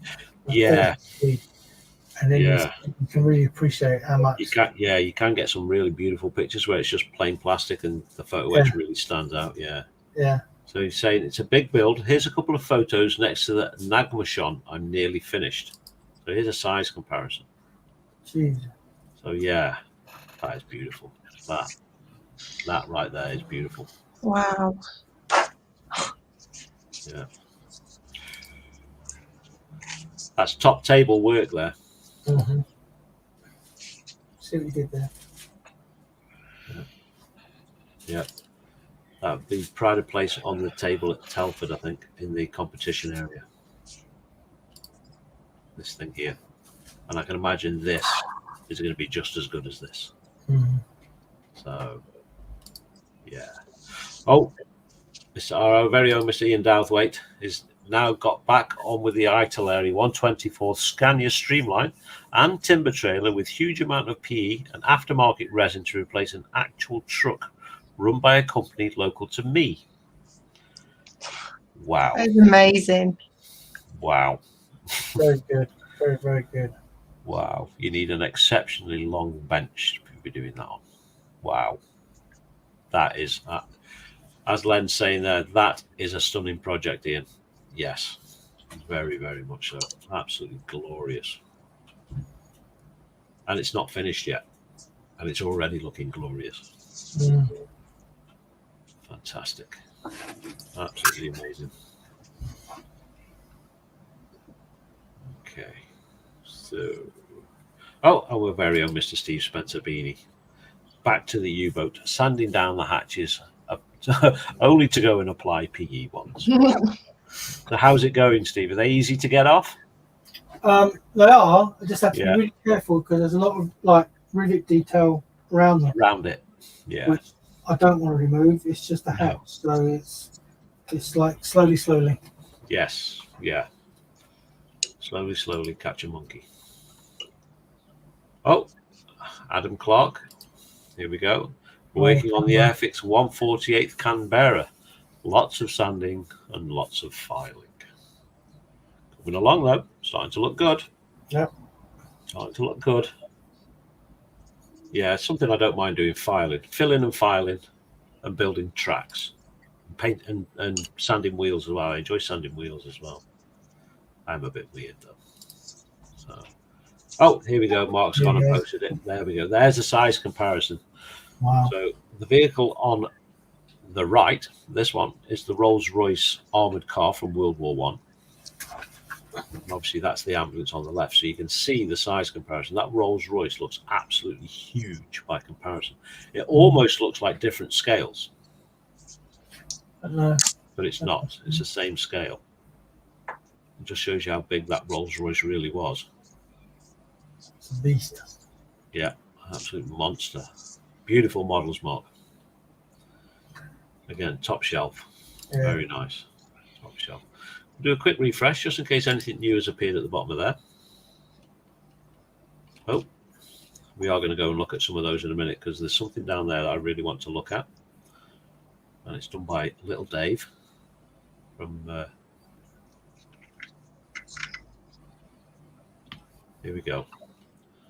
Oh, Chris Walters, the Havilland Mosquito. We'll take a quick look at this first. So there's a few more pictures here of the cockpit and stuff. There we go. Very nice. Very nice, that's the group build. Yeah, looking lovely.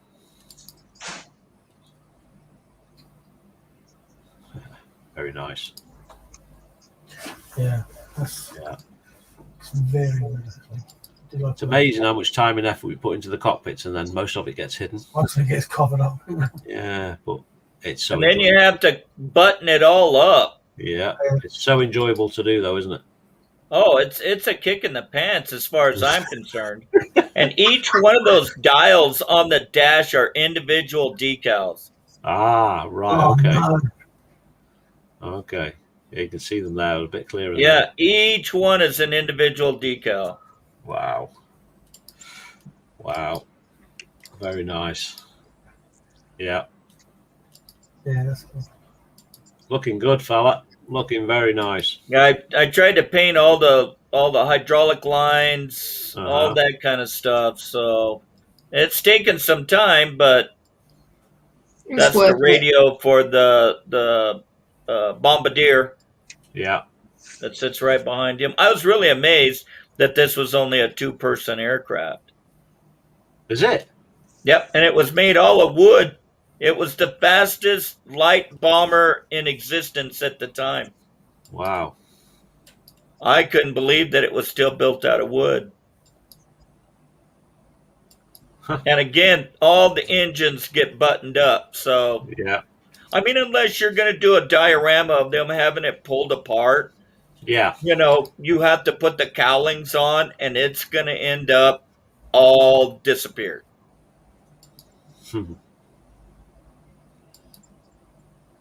That's some new AK Interactive burnt metal enamel that I have on the exhaust. Yeah. Yeah. So that's a new one for me, but it turned out, I think, really, really nice. Yeah. There we go. Very nice. Very nice. Now, I've seen this dotted around in a few of the groups. This is coming up from our very own Mr. Dave Barker. He's saying, oops, sorry, forgot to put this up yesterday. Warhammer Night type. Oh, this is just astounding. Phenomenal. I knew Dave was a good Warhammer painter, but this is just next level. It is absolutely glorious. Right, my tank's going away. Such a great colour scheme as well. Yeah, really colours. makes it pop. Yeah. Absolutely fantastic. Yeah, that's pretty cool. I know these are big, but the detail's still small. Oh, absolutely. Look at It's the base. took very, very still There's handled. more of it because it's such a larger scale. Yeah. Yeah, he's got Yeah. the heat burns on the guns and everything. Absolutely brilliant. Oh, look! Even the toxic goop. Sludge. Yeah. Absolutely glorious.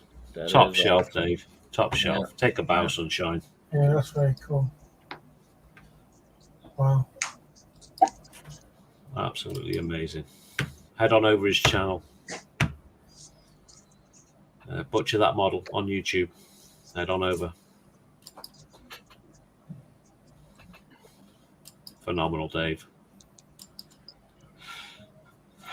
Stand at the top of the class and take a very big bow. Just these things aren't cheap either to buy. Oh gosh, no. There's an awful lot of plastic there. But I'm not going to get into the Warhammer and the amount of plastic debate because that's not how it works. Yeah. Oh, Dave. Am I flicking through these again? I'm not sure. Wow. It's worth it if I have. Yeah. Yeah. So there we go. Yeah. Amazing. What else? Anything else new? So welcome our new members. Mr. Paul Bratton's joined the group. Hello, Paul. Welcome on board. And Luke's comment. Yeah. And our very own Mr. Cathaway, Mr. Frank, has been working on an Audi Sports Quattro right there in youtube.com. So head on over, take a look. And he's also been secretly working on this as well. This is lovely as well. And apparently this is his most favoritist car. It's the Audi Quattro. Very, very nicely done, sir. Yeah, that's nice too. Yeah, very, very nice. Good finish on it there. If I remember rightly from last night, I think he put in the description that it's actually a refurb. It was a toy, but he's actually refurbed it. He's refurbished it. Yeah. Very nice. Very nice, even better.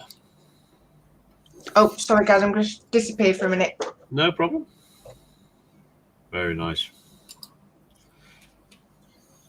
Very nice indeed. Oh, Lewis is getting on with his diorama for the group build. Mm.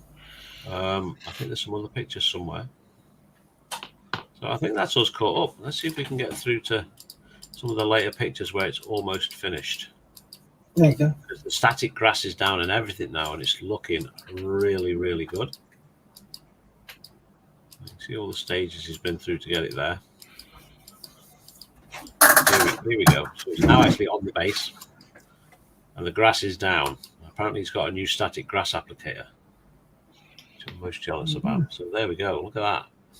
Yeah. That's nice. Okay. Looking really, really, really nice. What's this mean? Tech. Don't know. I'll have to ask him next week when he comes back what that stands for. Yeah. So that is us all cut up with the Facebook. So there we go. So where were we in chat? Let's see if we can find where we were.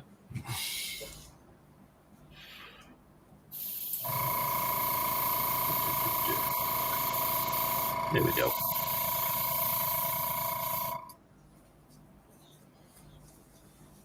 There we go.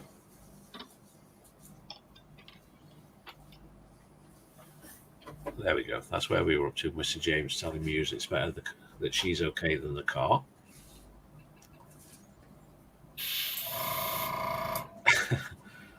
And Stuart's asking Chancer, do you have a thickness biscuit? Is that like a Garibaldi or a bourbon or?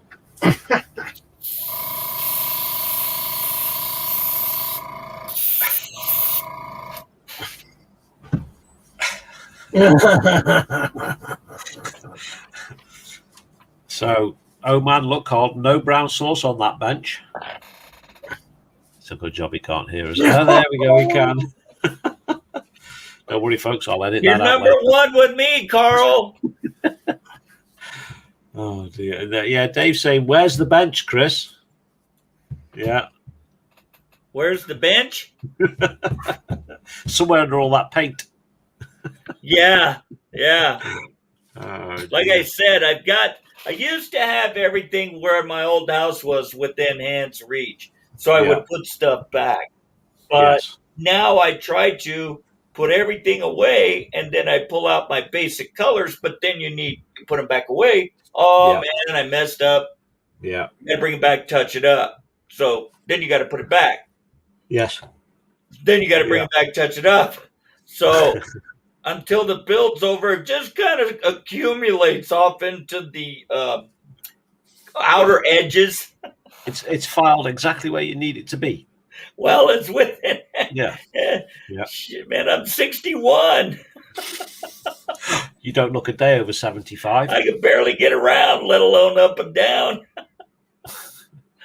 But anyways, I try to keep everything at a minimum, but I don't have a whole lot of space. I do need to actually expand a little bit, and I think I could make it a lot easier on myself, but I'm just really refined or I'm resigned to having to be in this very small area to work. And even like when I was working on those ships and the 1/72nd scale submarine I did that one time, oh my God, it's like, from here to the door.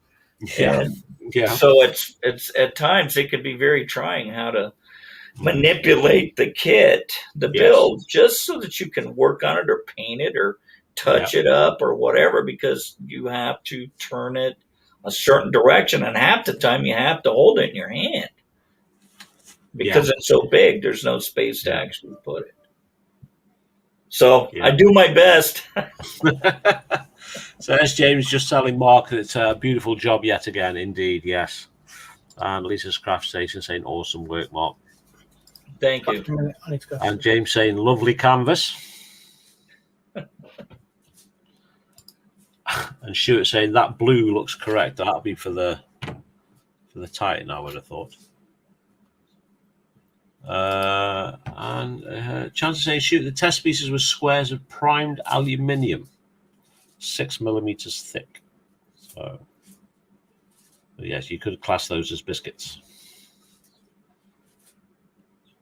Okay. And James saying, yeah, that's about how many coats he uses too, on just one model probably. Yeah. And there's Lisa saying, awesome nymph, indeed, absolutely beautiful. James as well, lovely nymph. And Chance is saying, one of his current projects is to validate the performance of some paint thickness gauges. I was not getting good results with my initial test pieces. There you go. Yeah, and there's Lisa saying, oh, wow, kitchen table model it. Yeah, that was a beast. Absolute beast. And a lovely PE from James. And there's Stuart saying, Chancer, keep up the good work and keep posting updates. Yes. Keep doing those science experiments for us.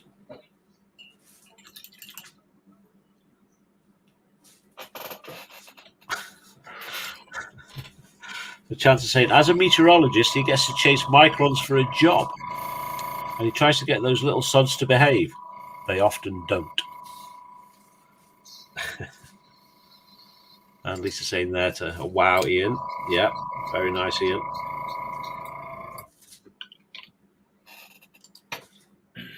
Yeah, and there's Kevin saying, you can straighten your folds of PE with solders and joins.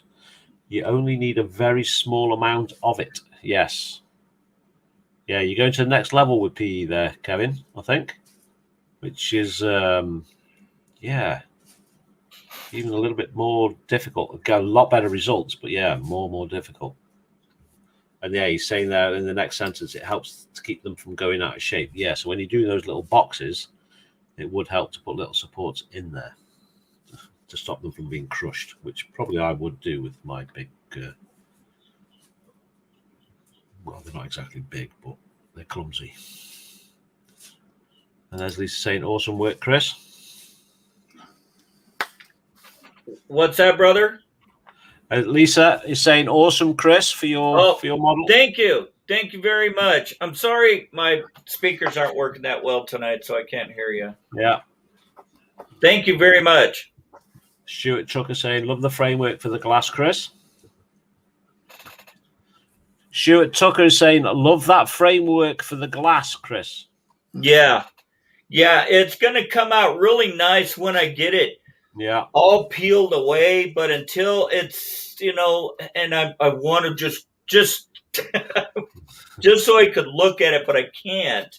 I've got probably another 3 weeks or more before I can peel any of that off. So it'll be like on my final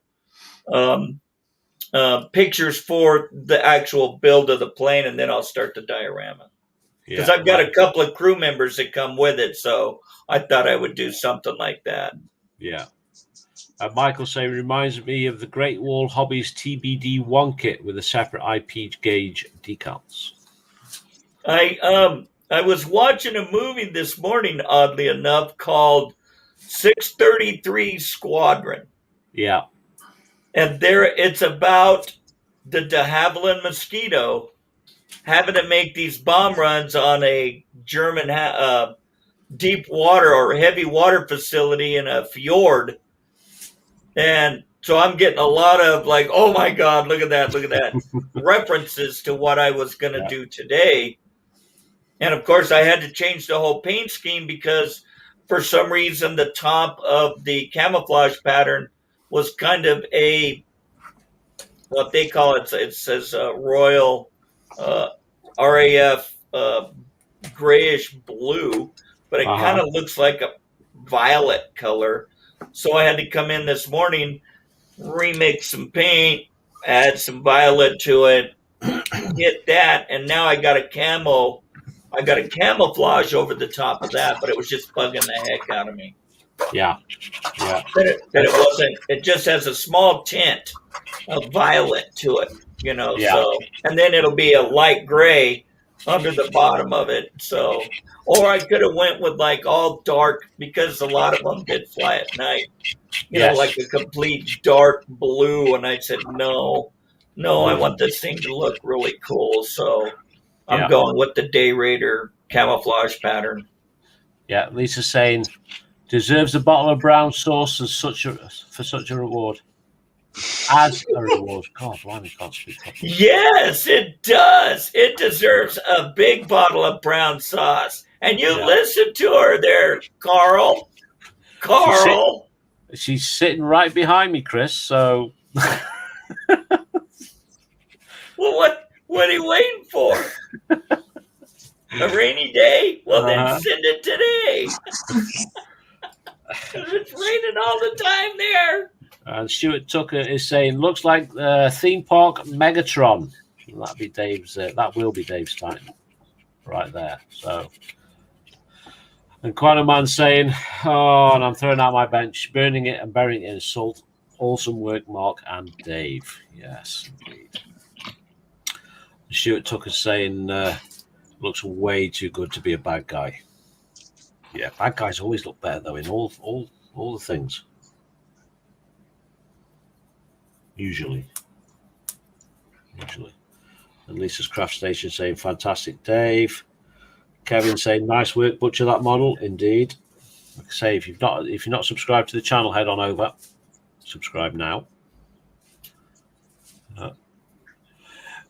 Chance to say, no name that kit at the moment. Yes, there will be very, very shortly. We're going to it in a moment. We are running a little bit over.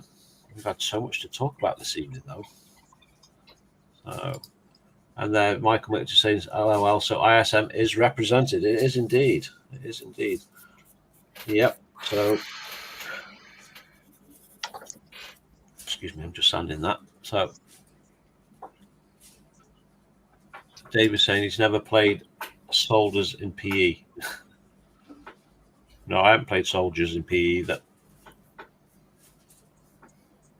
So, So Michael Mitchell, Chris. What's that? Chris, Michael's saying that the movie 633 Squadron originally started with the book. Right.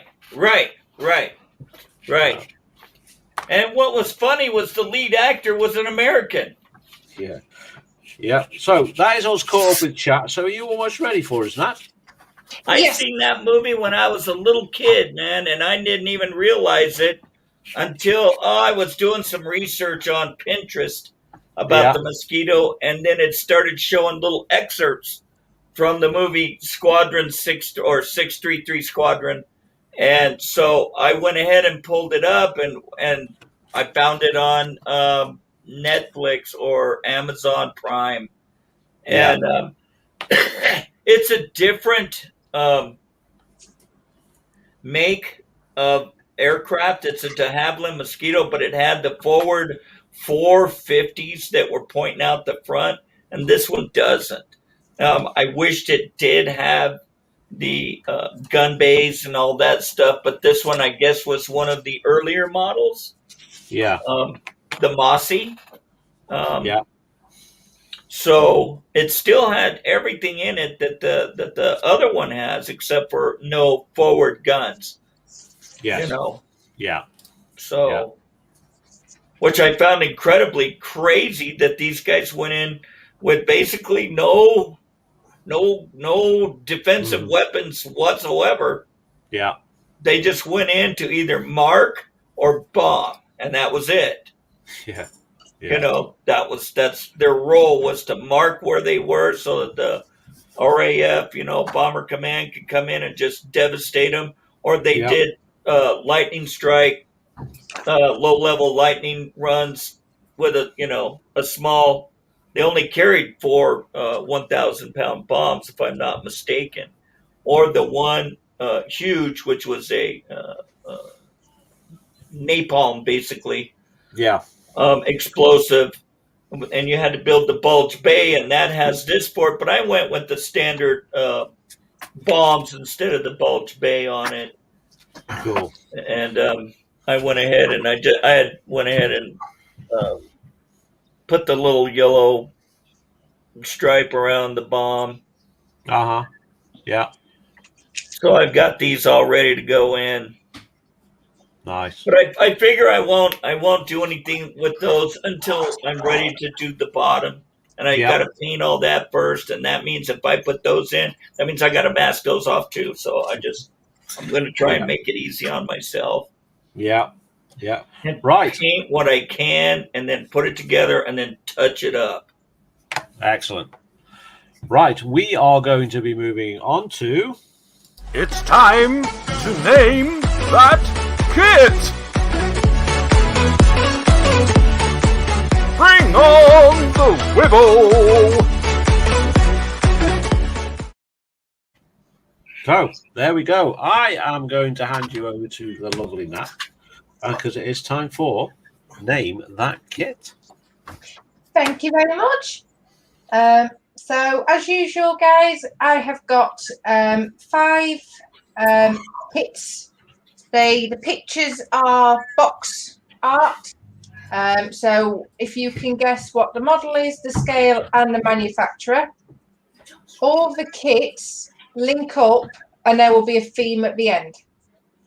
So, pay close attention, and let's see if you can get it. So, here's your first one. Ooh.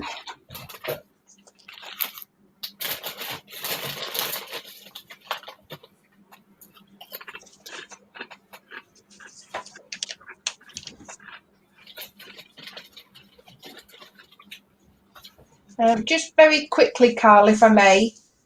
I've just seen Junk Works in chat, so just to say happy birthday, Scott. Indeed, happy birthday. Well spotted. Oh, I do apologise. I'm back. Happy birthday, Scott. Yes. Hope it was a good one, buddy. Oh, so, what have we got here? Now then. Ooh. Ooh.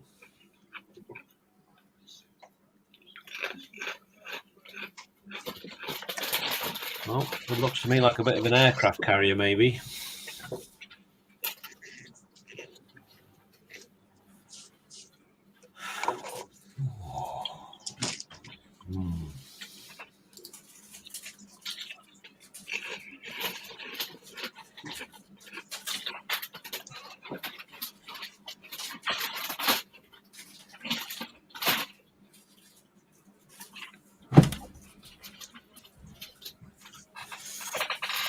We've also been, Dave, joined by Butcher That Model. Mr. Dave has come along saying, "Evening all, thank you very much for the kind words. Very much deserved, Dave. It's a fantastic bit of work."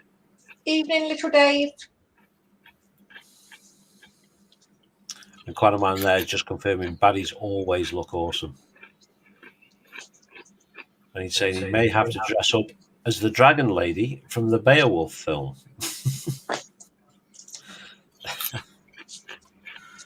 Is that a different hobby?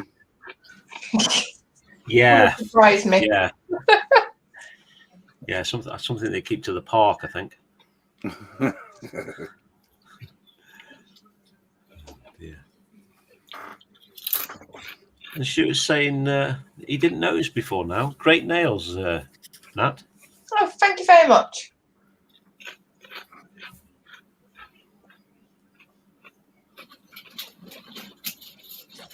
And Mark's away saying, "Night people, up early for work. Stay safe and keep on modelling or doing crafty things."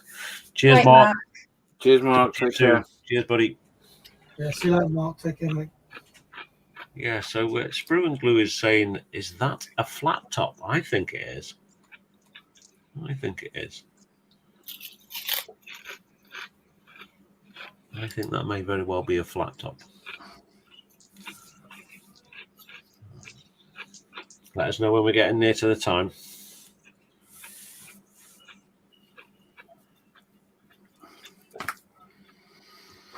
Yeah, a couple of guesses coming in.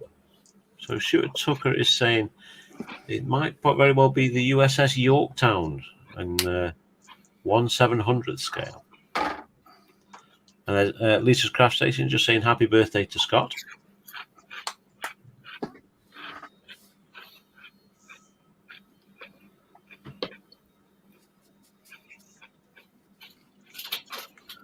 Michael Mitchell is saying it's an F4F-4 Wildcat is the plane.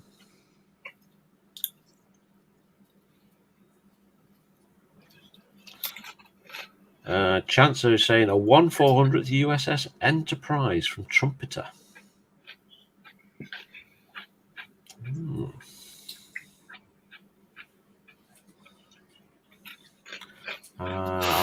Mr. Stuart Tucker is going for the 1/350th Merit. 1/350th? Yeah, 1/350th Merit. And Michael Mitchell is saying probably a 1/48th Hobby Boss. So he's going with it's the plane.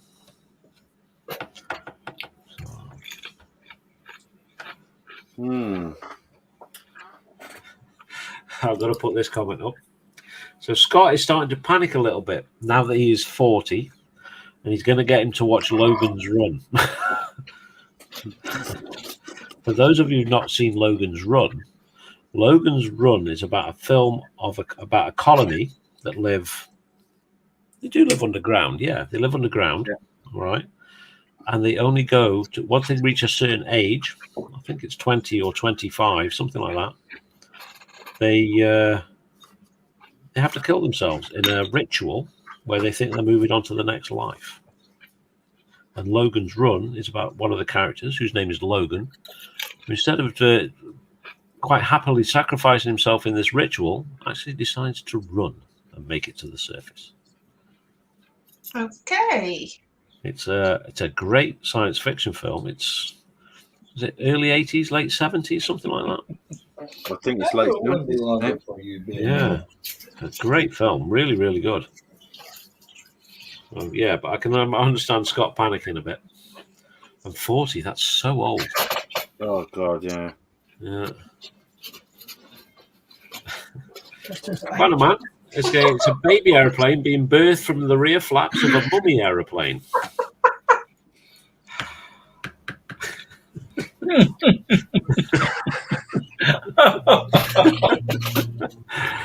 Oh dear. Oh, we have the best people commenting on our stuff. We really do. So, John Howell saying he thinks it's the Enterprise 1350th by Trumpeter. And Lisa's just saying good night to Mark. And Scott's saying that is Scott from the Junk Works, not subscribed. Why not? Head on over. Make that subscription. Thanks, guys. Was a better day than yesterday when my workmates decided to glitter bomb bench. Oh. Yes. Yeah. Spent the day playing with my new toy. Oh. And what new toy is that, Scott? Still. Yeah. Let us know. So kitchen table models going with Merit Models 1/200th USS Hornet CV8. Ooh, another completely different one there out of the box. And Lisa's laughing at Dan. Okay, so Stuart Tucker saying Hornet or Intrepid because of the curved deck.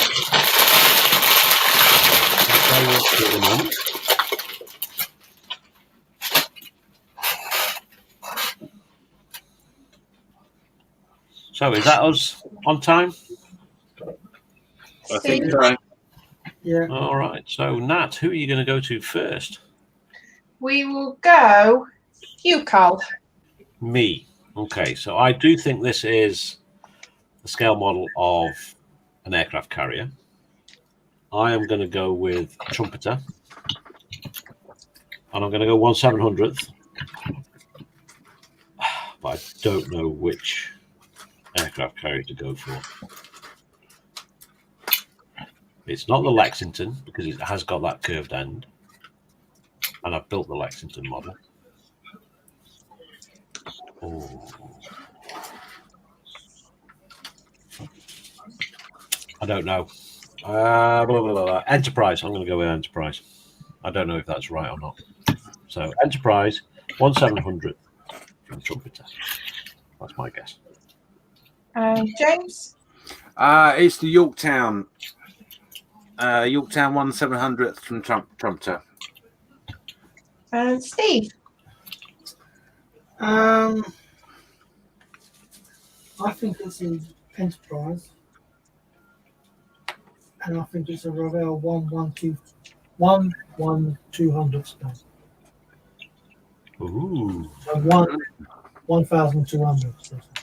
Oh, 1/1200 scale. Yeah, that's the one I want. Okay, so it is. You haven't touched Chris yet? Oh, That's sorry, all right. Chris. That's all right.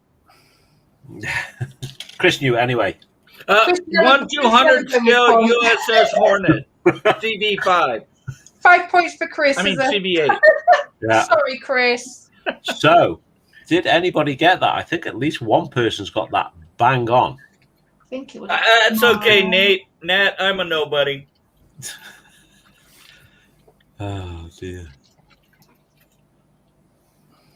So, kitchen table monitor. Kitchen table.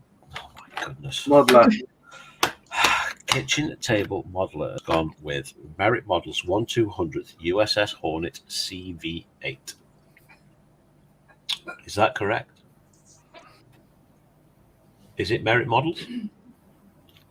Looks like it. On the box. Doesn't actually say. I does didn't it, on the realise box? that. I'm going to say he's right. So, yeah, kitchen table model got that bang on. Excellent. Well done. Well done indeed. So, what could possibly be next? And Chance's just saying that looks like an impressive kit. It does, doesn't it? Looks lovely. Liking that paintwork as well.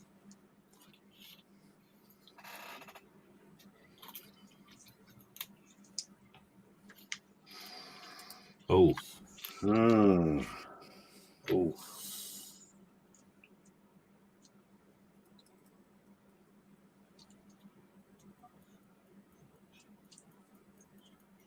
Oh, I think I know what the theme is. Already? Yeah. That's impressive. It might not be Especially right. for my name back kit. Do what? You've done really well. Considering for my name back kit. I was expecting that, saying you've done really well there, seeing there isn't a theme this week.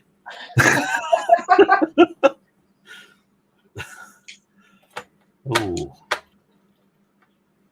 the wing shapes look familiar.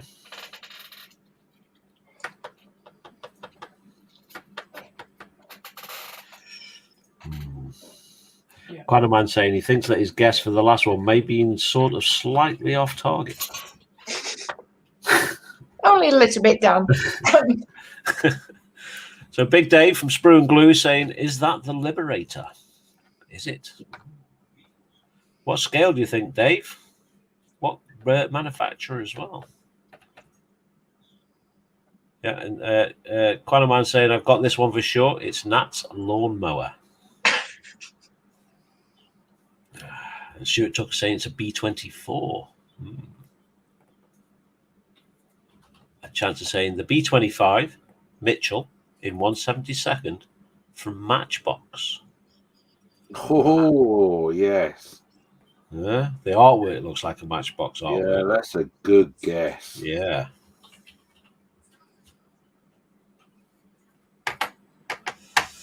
Yeah, a very good guess. John Howe's come in with the B25, 148th from Airfix. So people are getting drilling down on the type of plane.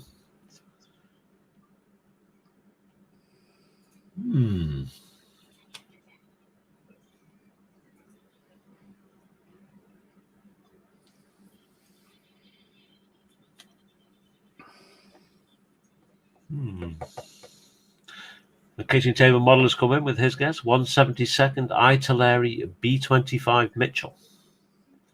That's a couple of Mitchells come in, one from Matchbox, one from Italeri.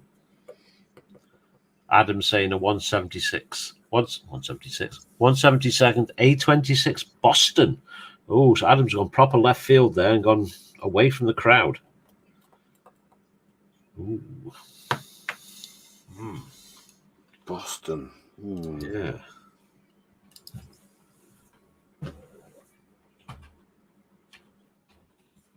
So actually, Yeah. he might have sussed the way Nat's brain works by going left field. Yeah.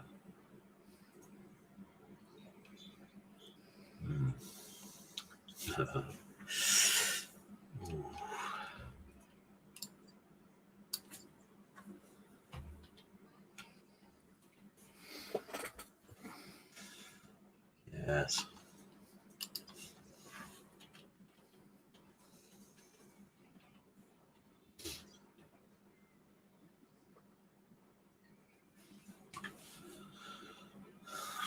Oh dear.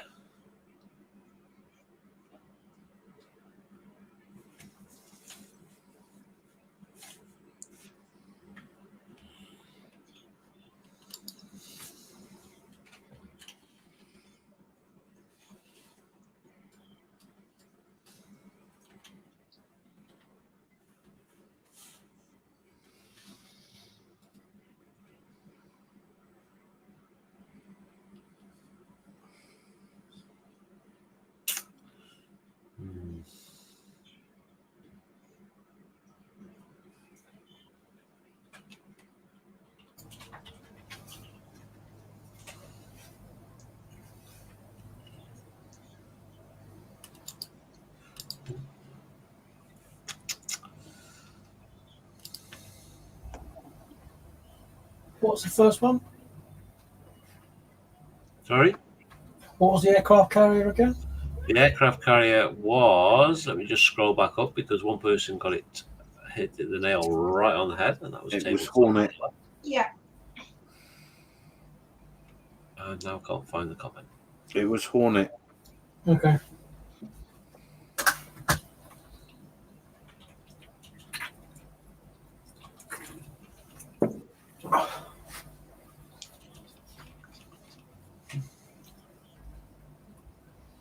And Chancer reckons, given the week, he thinks he's got the theme. Yeah. Oh. Well, what week is it? It is the last week of April.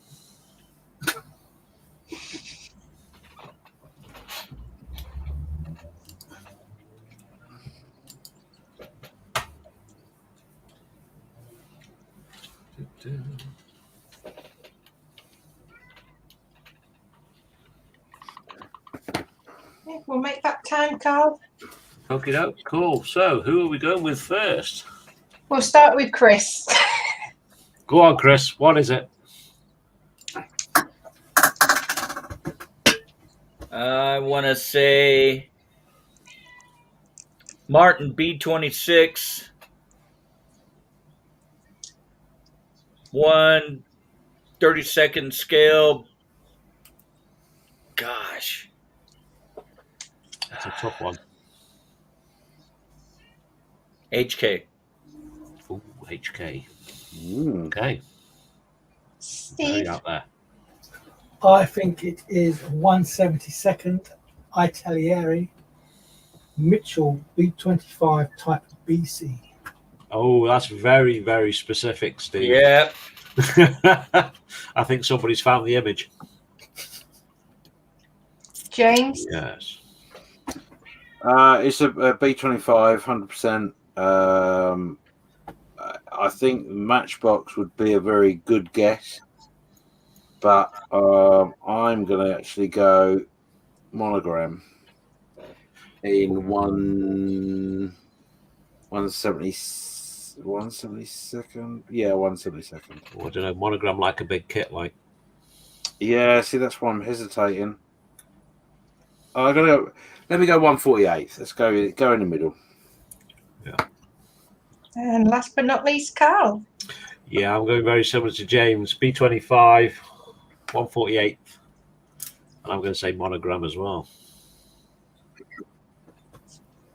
And it is. Oh, it is Mitchell Italieri. B25 Steve was bang on. Yeah. Well done, Steve. Nice. Well done, Steve. Did anybody in chat get that? B25 Mitchell from Italieri. Yes, kitchen table modeler again. Got the Italieri B25 Mitchell. Anybody else? No. We got a B25 Mitchell, but from Matchbox from Chancer. John Howe said the B25 148 from Airfix. So well done, kitchen table monitor. That's 2 for 2. Very good. Right, so on to the third. There we are. Oh, you're... oh. Got it. It's definitely Japanese. You. Ooh. Well, you're making this too easy, Nat. Yeah. Well, I did think about chopping it in half. I thought, am I that cruel? Yeah. Great job. Keep it up. Thank Yeah. you. So, Calaman's saying, trying to work out why Nat's got a machine gun turret on the lawnmower. Well, you met my husband, so you met Lewis.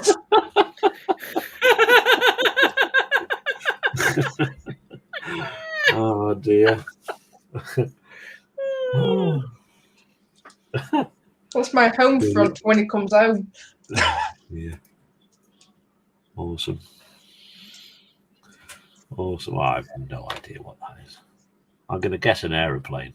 That's about as far as it goes. You know, and I could be wrong with that. So Dave saying from Sprue and Glue is saying it's a shark. That's the tip of the wing that's folded up. So it's a Japanese fighter or something, aircraft carrier based, like a Nakajima or something. So is that the wing folded up or is that the tail? No, that's the wing. Yeah. You can see the fuel pod underneath it. Right. Okay. Okay. So, getting a couple of guesses coming. So, Chance is saying that A6M10, 172nd from Airfix. Okay. And then It's a cooking utensil. It's a bit of a cooking utensil. Oh, dear. Oh, dear. And then we've got John Howell saying it's a 0 from Hobby Boss in 172nd. We've got Scott from the Junk Work saying it's a Japanese aeroplane. And Dave thinks that might be the tail as well. I'm not so sure. I don't know.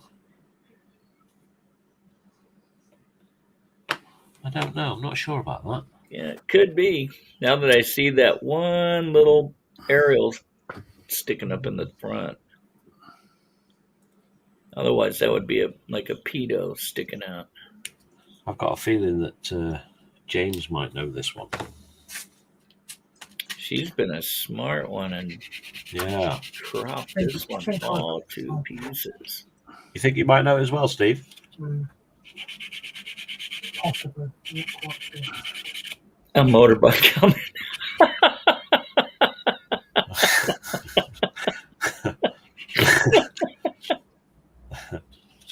I have to say, Chris, the picture of your motorbike the other day, it looked glorious. Yeah, my bike helmet don't look nothing like that.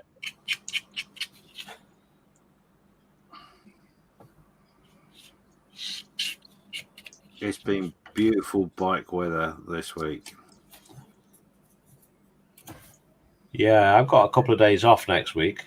I'm off Monday, Tuesday, Wednesday, and I guarantee it's going to be raining. No. They forecast it up here. Oh, actually, no, where you are, yeah, maybe. Yeah, Scotland's had its summer. That's it, we're done. Yeah, he had a long summer as well. Yeah, 3 days.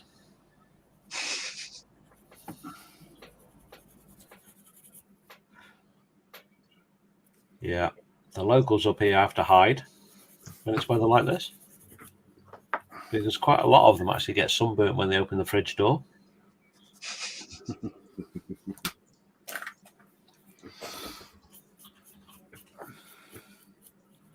Hopefully nobody I know from up here is watching, because I'll be getting it for that.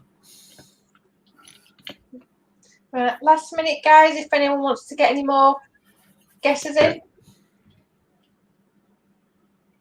Yeah, Scott said great bike weather. He's been out playing on one of his today.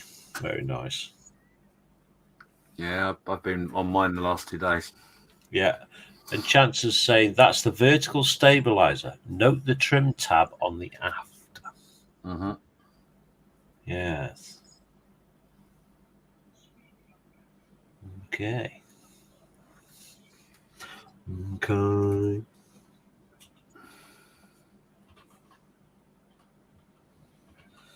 Oh, that's pretty cool. We've got another movable part.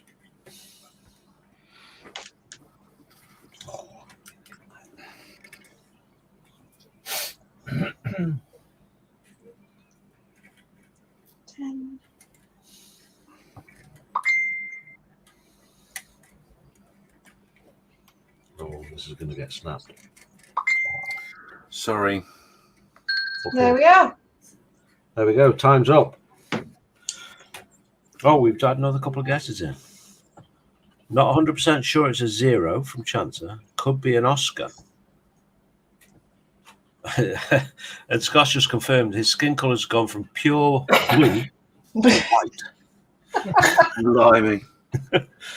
Oh, dear. And Stuart Tucker saying the Nakajima KI-84 Hayate. Oh, 148 from is Hasegawa. $199 all month. This, Oh, what was that? I'm never leaving now. Sorry. All right. Okay, so who are you going to start with, Nat? Going to start with Steve. Go for it, Steve. Okay, I think it's a Tamiya 148.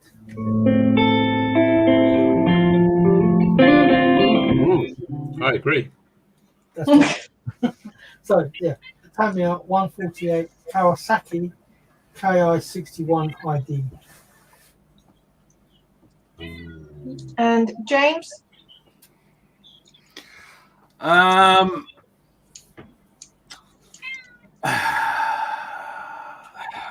It's definitely a Kate, without a doubt, KA84. I would think it would be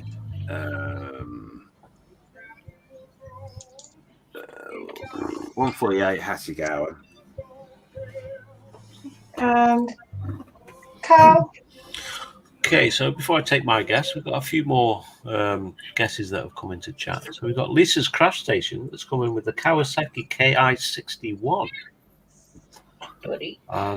Sprue and Glue's gone in with is it the 148th Rising Mitsubishi KI51 Sonya Gunte Japanese light bomber? That's very accurate, Dave. And Scale Model Muse has just come in with the 172nd Kawasaki KI61 ID Hein. Tony. From Tamiya. Tony. Sorry? Tony. Tony? Mm-hmm.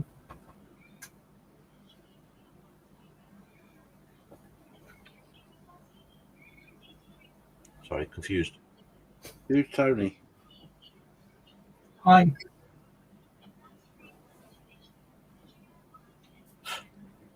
So I am going to go with what Lisa's Craft Station's guessed, because I can have a moan at her if it's wrong. And it's a Kawasaki KI61. And I'm going to say 148th and from Tamiya. And Chris? I'm going to say 148 scale Kate bomber.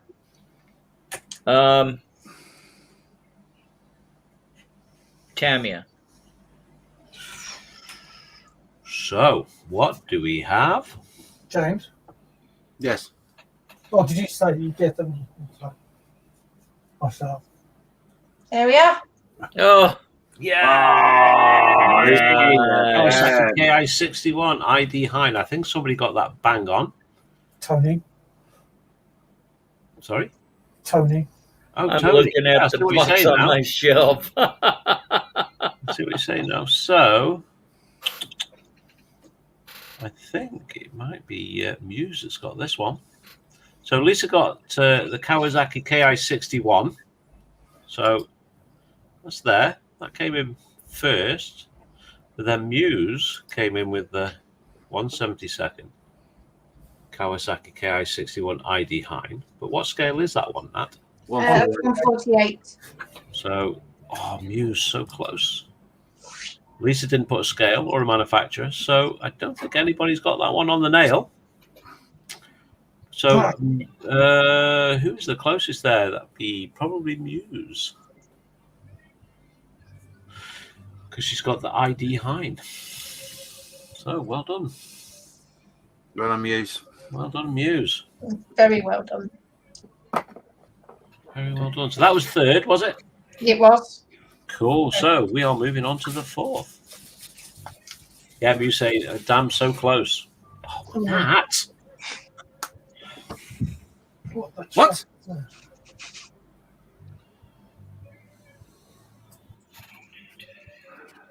Yeah, chance to say the gorgeous aircraft in a great scheme. Yeah. Never built the Japanese aeroplane. Have you not? No. You're not done a Zero? No. I haven't done a Spitfire either. Really? No, I've got one in the stash, but never built one. Wow. Okay. I'm quite surprised by that, I've got to be honest. I've built, while I've been building models since 2016, I've built 1, 2, 3, 4, 5 aeroplanes. That's it. Wow.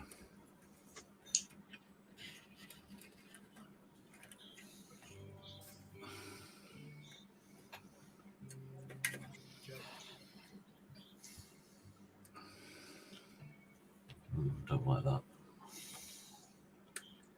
Mm. So I have absolutely no idea what that is. It looks like a boat, but I can't be sure. The first guess is in. from Chancer saying the Hasegawa 1/700th Japanese seaplane tender.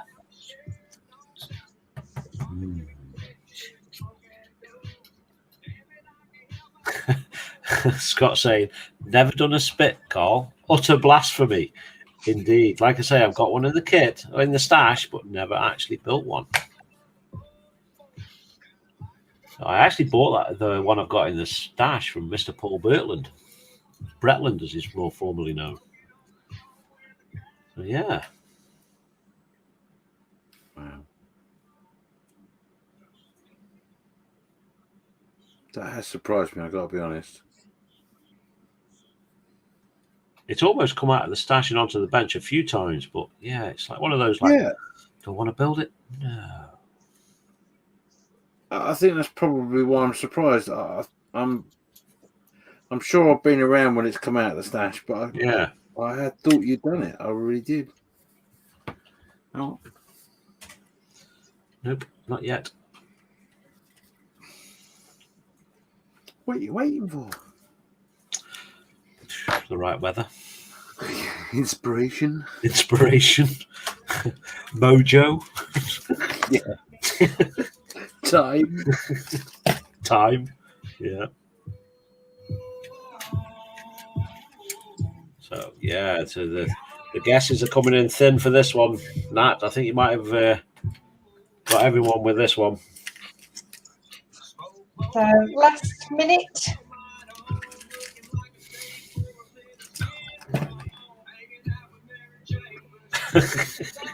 Quan, man's coming with a guess, and he's thinking it's a nuclear-powered sewing machine. I'm going to say that's a pretty good guess. It's certainly better than my guess.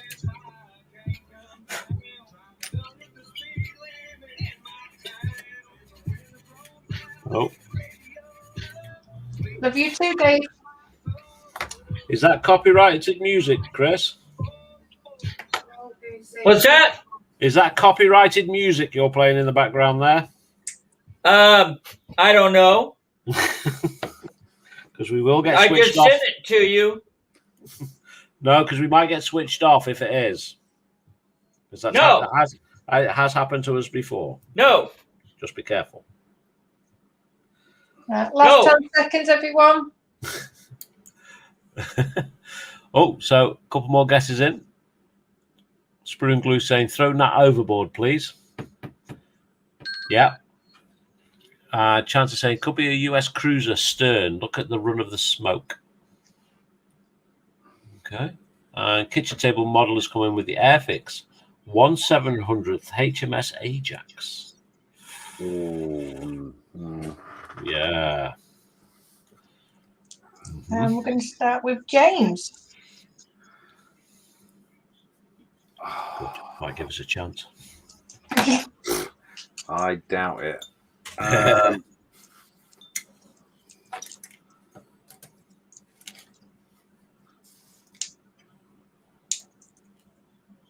No, I don't know what it is. You got me. Yeah.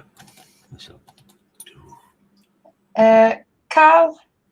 No, you've got me as well. I'm gonna guess at the scale. 1/700th. I'm gonna say Trumpy, but as to what it is, not got a Scooby-Doo at all. Proper stumped. That is a Japanese boat. Probably. Yeah, it's a Japanese ship. Yep. So Chance is saying it's the seaplane catapult amidships. Yeah. And Stuart Tucker saying he's stumped. Chris, help me out. What is she, Chris? You're a boatman. I want to say a Barclay class destroyer, 1/700 scale. Goodness, I haven't bought one in so long. Up in the air, Tamia. You're stumping everyone here, Nat. Lastly, Steve. I'm gonna go HMS Ajax Airfix 1600. Ooh, 1600. So, what is she? She So, is. Lisa's. Oh, a couple of seconds. We've got a couple of guesses come in. I do apologise. So we've got Sprue and Glue, Big Dave saying Matchbox from the HMS Exeter on 1700. And Lisa's coming with a kit Tsushima. So is that a kit Tsushima? Yeah. Or a kit Tsushima? And she just forgot to put the spaces in.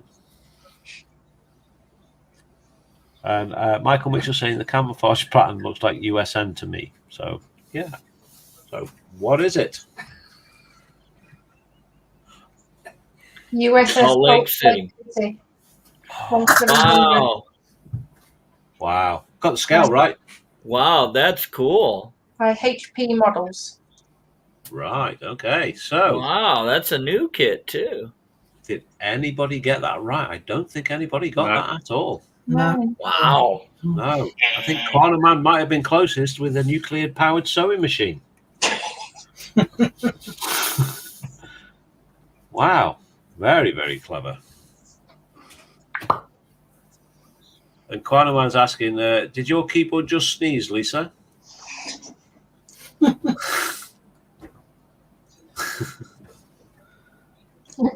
Cool. So, wow. Yeah. Impressive. So, last but not least, please, Nat. Oh, I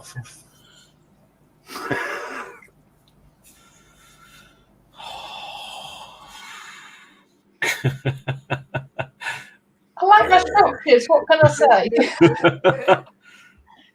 So Michael Mitchell saying he was right with the US Navy. You were indeed.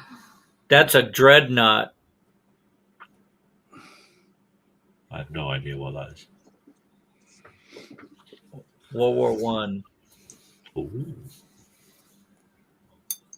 So Michael Mitchell's come in with USS Arizona. Oh no. Stuart Tucker saying that's IGN. Yeah, I know exactly what that is. Is it USS Arizona?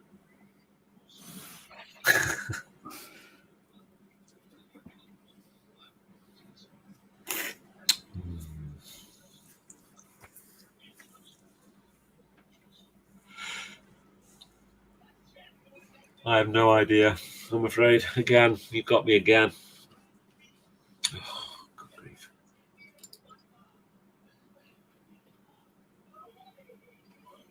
Oh, crikey.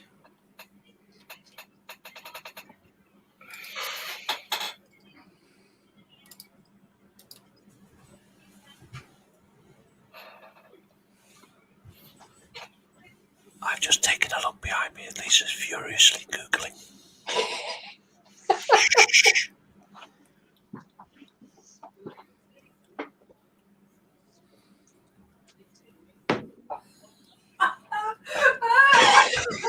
I love the timeline. Oh, dear. Oh, dear. So Michael Mitchell's come in with looks like the Trumpeter Arizona kit, a.k.a. Banner models in 1/350th scale. Ooh. And Adam's come in with the Trumpeter 1/200th USS Arizona. Corner Man's, I know what that is. It's Skeletor's weekend holiday home. Oh, dear. And a proper guess from Chancellor saying the USS Arizona 1700th from Trumpeter. And Michael Mitchell saying the Arizona has those distinct fighting tops. Is it the USS Arizona? I am going to furiously Google for a moment, so don't mind me. That's fine because you're down to your last minute.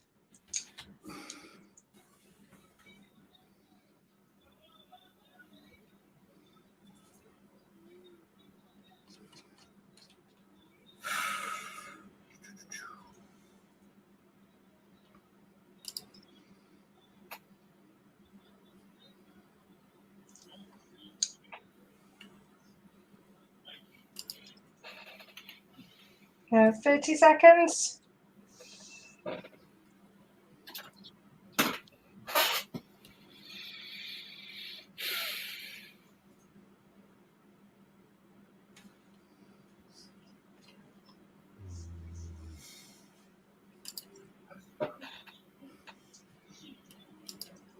Ten seconds.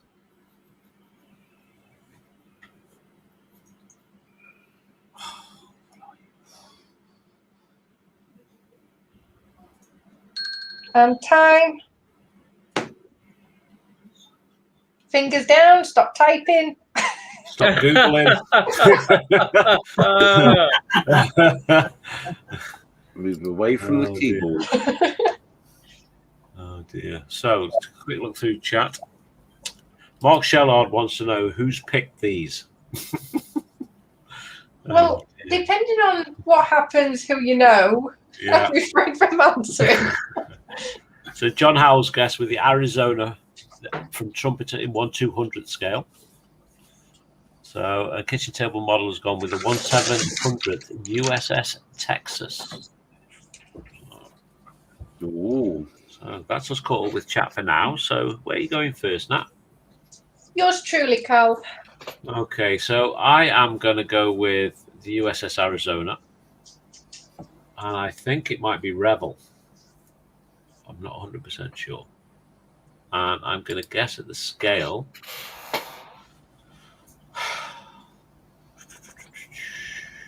Of 426th kit. So, yeah. Rebel 1426. Arizona. Chris. I want to say 1/350 scale Oklahoma trumpeter. And Steve.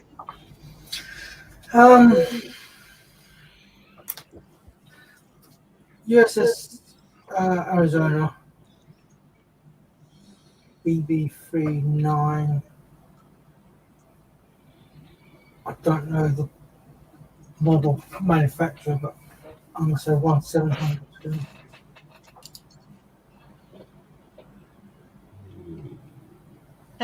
James. This is 1/700th trumpeter, and it's the Arizona. And quickly, Sprue and Glue thinks it's the HMS Queen Elizabeth Dreadnought battleship 1918 1/700 scale by trumpeter. That's a very, very accurate guess there, Dave. I think somebody may have found the image. So, any more guesses come in? So Scale Model Muse is saying later all. Thank you for coming along, Muse. See you later, Thank brother. you very much indeed. Bye, And I really do hope they can fix your car for you. If not, I hope they completely replace it. Absolutely. Yeah. So Lisa's Craft Station's come in with a very late guess. The USS Arizona BB39 from Hobby Boss in 1/700 scale. So, Nat, what are we? We are USS Arizona by Hobby Boss 1/700 scale. So, who else got Hobby Boss? A lot of people got Arizona. I got everything apart from the Hobby Boss bit. So, I think Lisa starting from the top.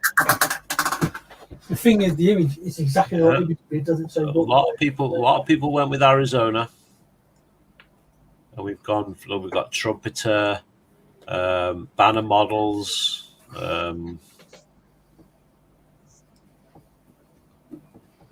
yeah, lots and lots. But yeah, Lisa's Craft Station. Bang well on the done, head. Lisa. Well done, Lisa. Nice. Got a dark horse coming in. Yeah, Google Shui. I taught her everything she knows, you know. There we go. Quano Man saying, oh, wait, I should have known it's actually Skeletor's private yacht, but someone obviously mislabeled the box. So, Nat.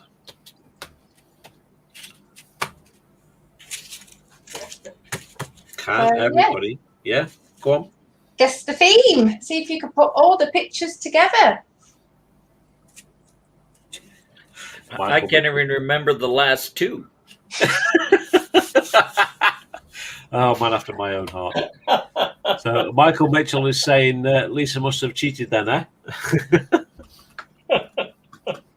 So we have the first guess in from Chancer saying the Doolittle Raid, April of 1942, and the odd one out is the KI-61.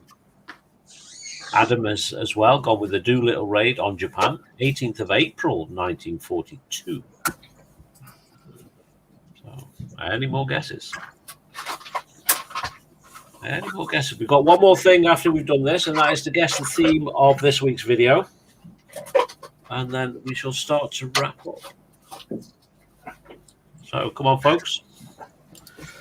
We have 21 watching at the moment. If you've not said hello yet, I know it's getting a little bit late in the stream, but say hello. Join in the chat. Join in the games.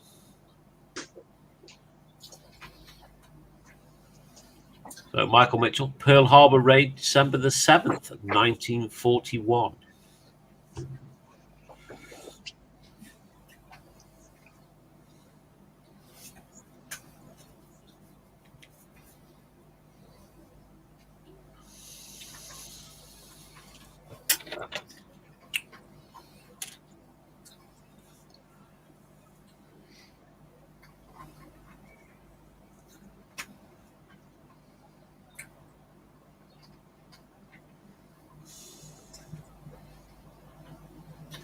The kitchen table models come in, Pearl Harbor and the Doolittle Raid.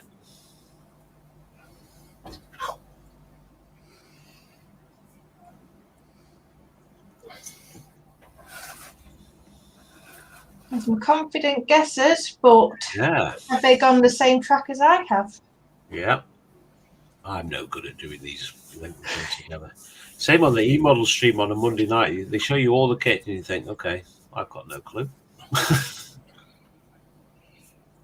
There you go. So Stuart Tucker's gone with Coca-Cola changes its recipe in 1985. That's about as accurate as I'd guess. Yeah. That's what, Stuart. Last minute for any guesses? So Chancer's going, Arizona was sunk at Pearl Harbor, which was the motivation for the raid. KI-61 came later in the war. The U.S. cruiser was one of its escorts.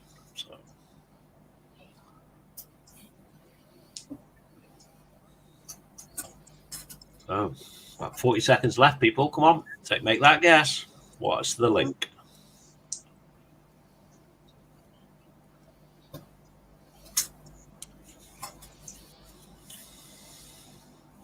Oh, 20 seconds.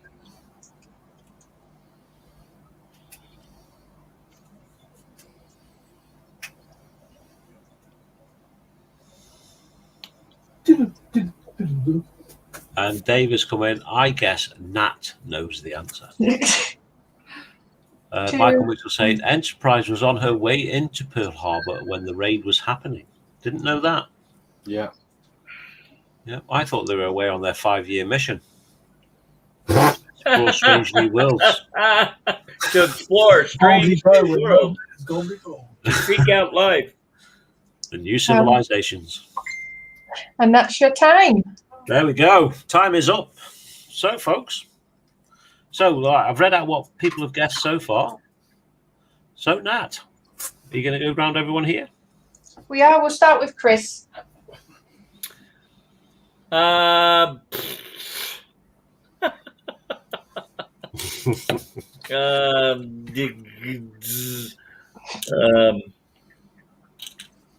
invasion of Guam. Ooh, different from everybody else. Okay. Steve? No idea. No idea whatsoever.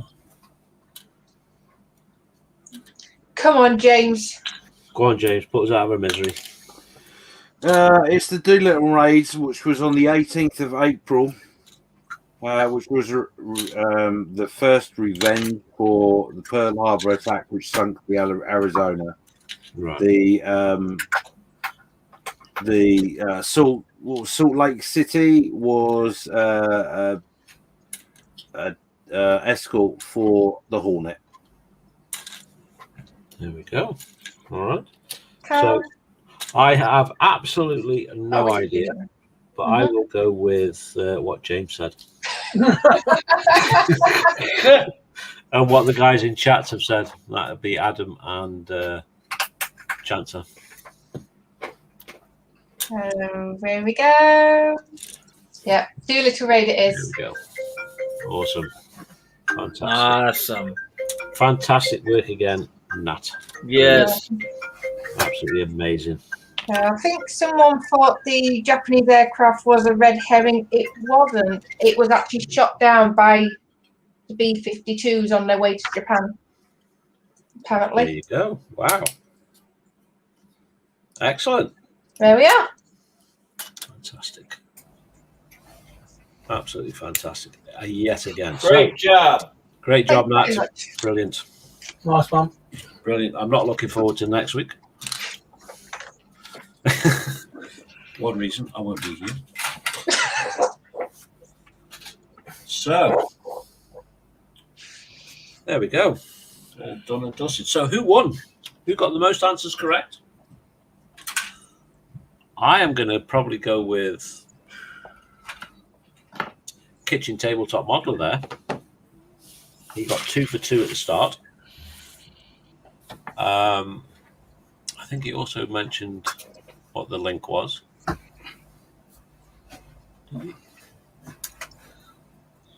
Oh, sorry, Michael, my mistake. What's that?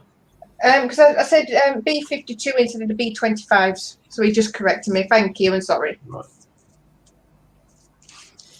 So who won? I wasn't counting. Were you talking about out of us? No, in chat. I think Chancer. Was it Chancer, was it? I think so. Cool. I Cool, thought well it done. was Mark, in all fairness. No, I have no idea. I didn't write it down, I must confess. So Yeah. we doggone messed up. I'm real sorry. Doggone messed up. So, but who won out of us? No, it wasn't me. Well, funny you should ask that. I don't know because I didn't write it down. Yeah, so chances just saying, no, I did not win this time. I think it might be Kitchen Tabletop Modeler. Because he was bang on with at least 2. Yeah, sorry, yeah. Yeah. Yeah, we'll Okay. see Kitchen Table Modeler. Yeah.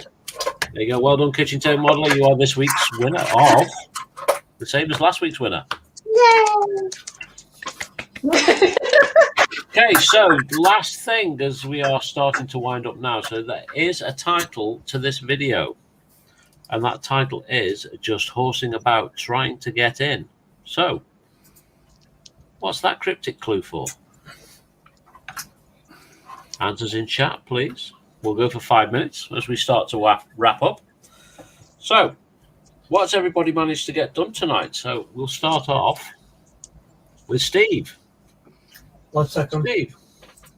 Okay. One Come back second. to Steve in a moment. So, oh, is that 1 second over? Yeah. You literally were 1 second, weren't you? So, Steve, we're big screen on you. I've only just managed to you can't really see it on there, but down those hatches slightly. Yeah. And Okay. I've managed to drill out one of the drain ports. Yeah. On the side. Awesome. Yeah, that's one of those jobs where you've got to spend at least a good couple of hours gently. Yeah. Yeah. Awesome. Awesome. So, next up, Mr. James, what have you managed to get done next? This basically. And that's just some of the junk work in the. Yeah. That's just one of the pieces of junk work. So, a couple of engines and bits and pieces. I'm loving that paintwork on the thumb. Yeah, basically what will happen is I'll be able to lay my thumb with the model, and then that way I can interact with the people as they watch and look. See, Yeah, that's what I was thinking. Brilliant. Brilliant. Very nice. Okay, then. Awesome. Cool. And Nat, what have you managed to get done this evening? In all honesty, not as much as I hoped. Yeah. But I've just been doing some of the metal colours. Yeah. Yeah, you can see it. So yeah, just getting some more of the base colour done. Doing touch-ups on my gold. It's looking good. It is looking good. I like that burgundy colour. Thank you. I really do like that. Burgundy is one of my favourite colours. I think the only problem with me is I enjoy painting, but I can't plan it beforehand. It's like I've done this bit like a steel colour. Yeah. But then it's like I've then got to go back because I couldn't decide what to do that, for example. Yes. There's no forward planning with my painting. Best way to paint. Awesome. Thank you, Nat. So, last but not least, Mr. Chris, what have you managed to get done tonight, sir? I painted the prop tips. Uh-huh. Yellow. Nice. On there. Yellow, yeah. That's about it. I've got the rest of it masked off. I'm just kind of waiting for everything to dry so I can start the camouflage pattern. I've got to start masking it off. I think I'm going to go with I'm going to use pinstriping tape, so I have to seal it. And then I'm going to use the pinstriping tape to do the outline edges, cover everything off, and then go back with a razor and cut everything out of the inside, lift everything up, and then I'm going to try and do a hard line. I just find it so difficult that when you're at this point in time in your build that, you know, if you use just standard paintbrush or, well, for me, the airbrush, you have a lot of overspray, and I just want to get away from that for once. And so it's going to take twice as long to do the camouflage pattern. But I think it'll come out better in the end. But it's going to be a first for me. Yeah. Awesome. Cool. Okay, so myself, all as I've managed to get on tonight is what?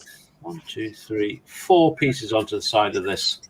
All as I've managed to get on is some of these foot pedals and kick pedals onto the motorbike. So we're almost getting there with most of the small stuff. There's still, it looks like there's a lot of bits left, but I think quite a lot of bits that are in here aren't actually used.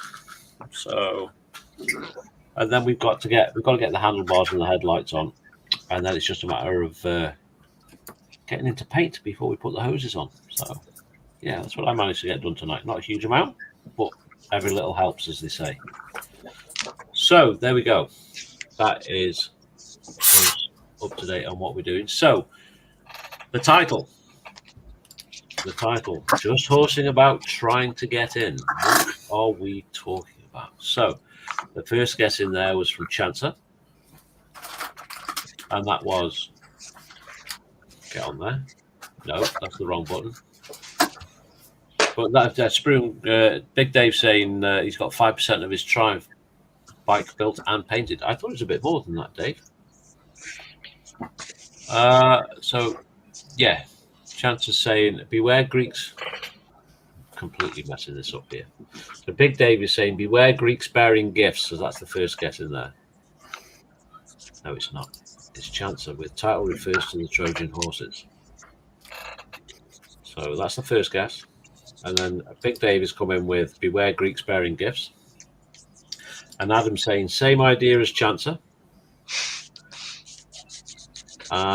Kitchen table top model has come in with Trojan horse from olden days.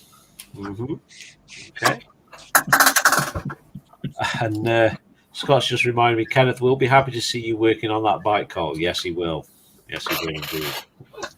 So, like I say, in the next probably week or so, this bad boy will be going into paint. Chance is saying it could be the breakout from a POW camp using a wooden exercise horse in World War II by British POWs. I like your thinking, Chancer. It could be. And Dave just confirming that, yeah, total now is 70% done on his BMW. So he's really steaming through that. So, Chancer has hit the nail on the head with this one. And that is, I can't find the thing, it's just jumping all over the place. There, the title refers to the Trojan horse. Was it Chancer or was it somebody else? Yeah. Chancer first. Yeah, it was Chancer first. The title refers to the Trojan horse, yes. On this day, as accurately as they could, was the day that the Greeks entered Troy inside a Trojan horse that they built on the beach and pushed to the front gate. So there we go. Well done, Chancer. And well done, everyone else, for getting that correct. Well done. So that is us finished for this week, folks. So who's hosting next week? Who is next week's host? Just so we can tell the good folks where they're going to. I think it's me. Is it yourself? I think so, yeah. If you could, please, James, because it's. Yeah, no, I'm fairly certain it's me. That's fine, yeah. We'll discuss it afterwards. I'll tell you why. Yeah. So one thing I want to ask Steve is, how's that PC held up this evening? Fantastic, thank you. Good. I had to refresh at all. Yeah. There's no glitching, so yeah, very happy. Good. Excellent. So next week we will be here live. Well, unfortunately, I won't be because I will be asleep. I won't be on shift. I'll be asleep, getting ready to wake up because it's a blasted early start again. So yeah, we'll be here next week on the Model Officers Mess. Same time, same bunch of lunatics. Yeah. Lewis will probably be back with us next week, unless of course he has to work again. I'll be lurking. Don't worry, Chris. Yeah, and Lewis needs to be careful because he could quite easily be very well replaced. So, Yeah. That's what I like to hear. Yeah. So first and foremost, He can be the one in the background. thank you guys for joining me this evening on this show. So thank you to you four. Thank you very much to Nat, especially for joining us and covering for Lewis. It's been good fun. Thank you very much. Yeah. And of course, to everybody out there that has watched the show this evening, thank you very, very much. Without you guys and gals here, we'd just be talking to ourselves, which we do quite a lot anyway. But yeah, without that interaction in the chat, this is nothing. Without you guys joining in, guessing all the stuff that we do, and yeah, just generally getting on in chat. Thank you very much. From the heart in my bottom, thank you. And on that note, I shall bid you all a good night. Goodbye. Good night. Bye. Bye. Yeah.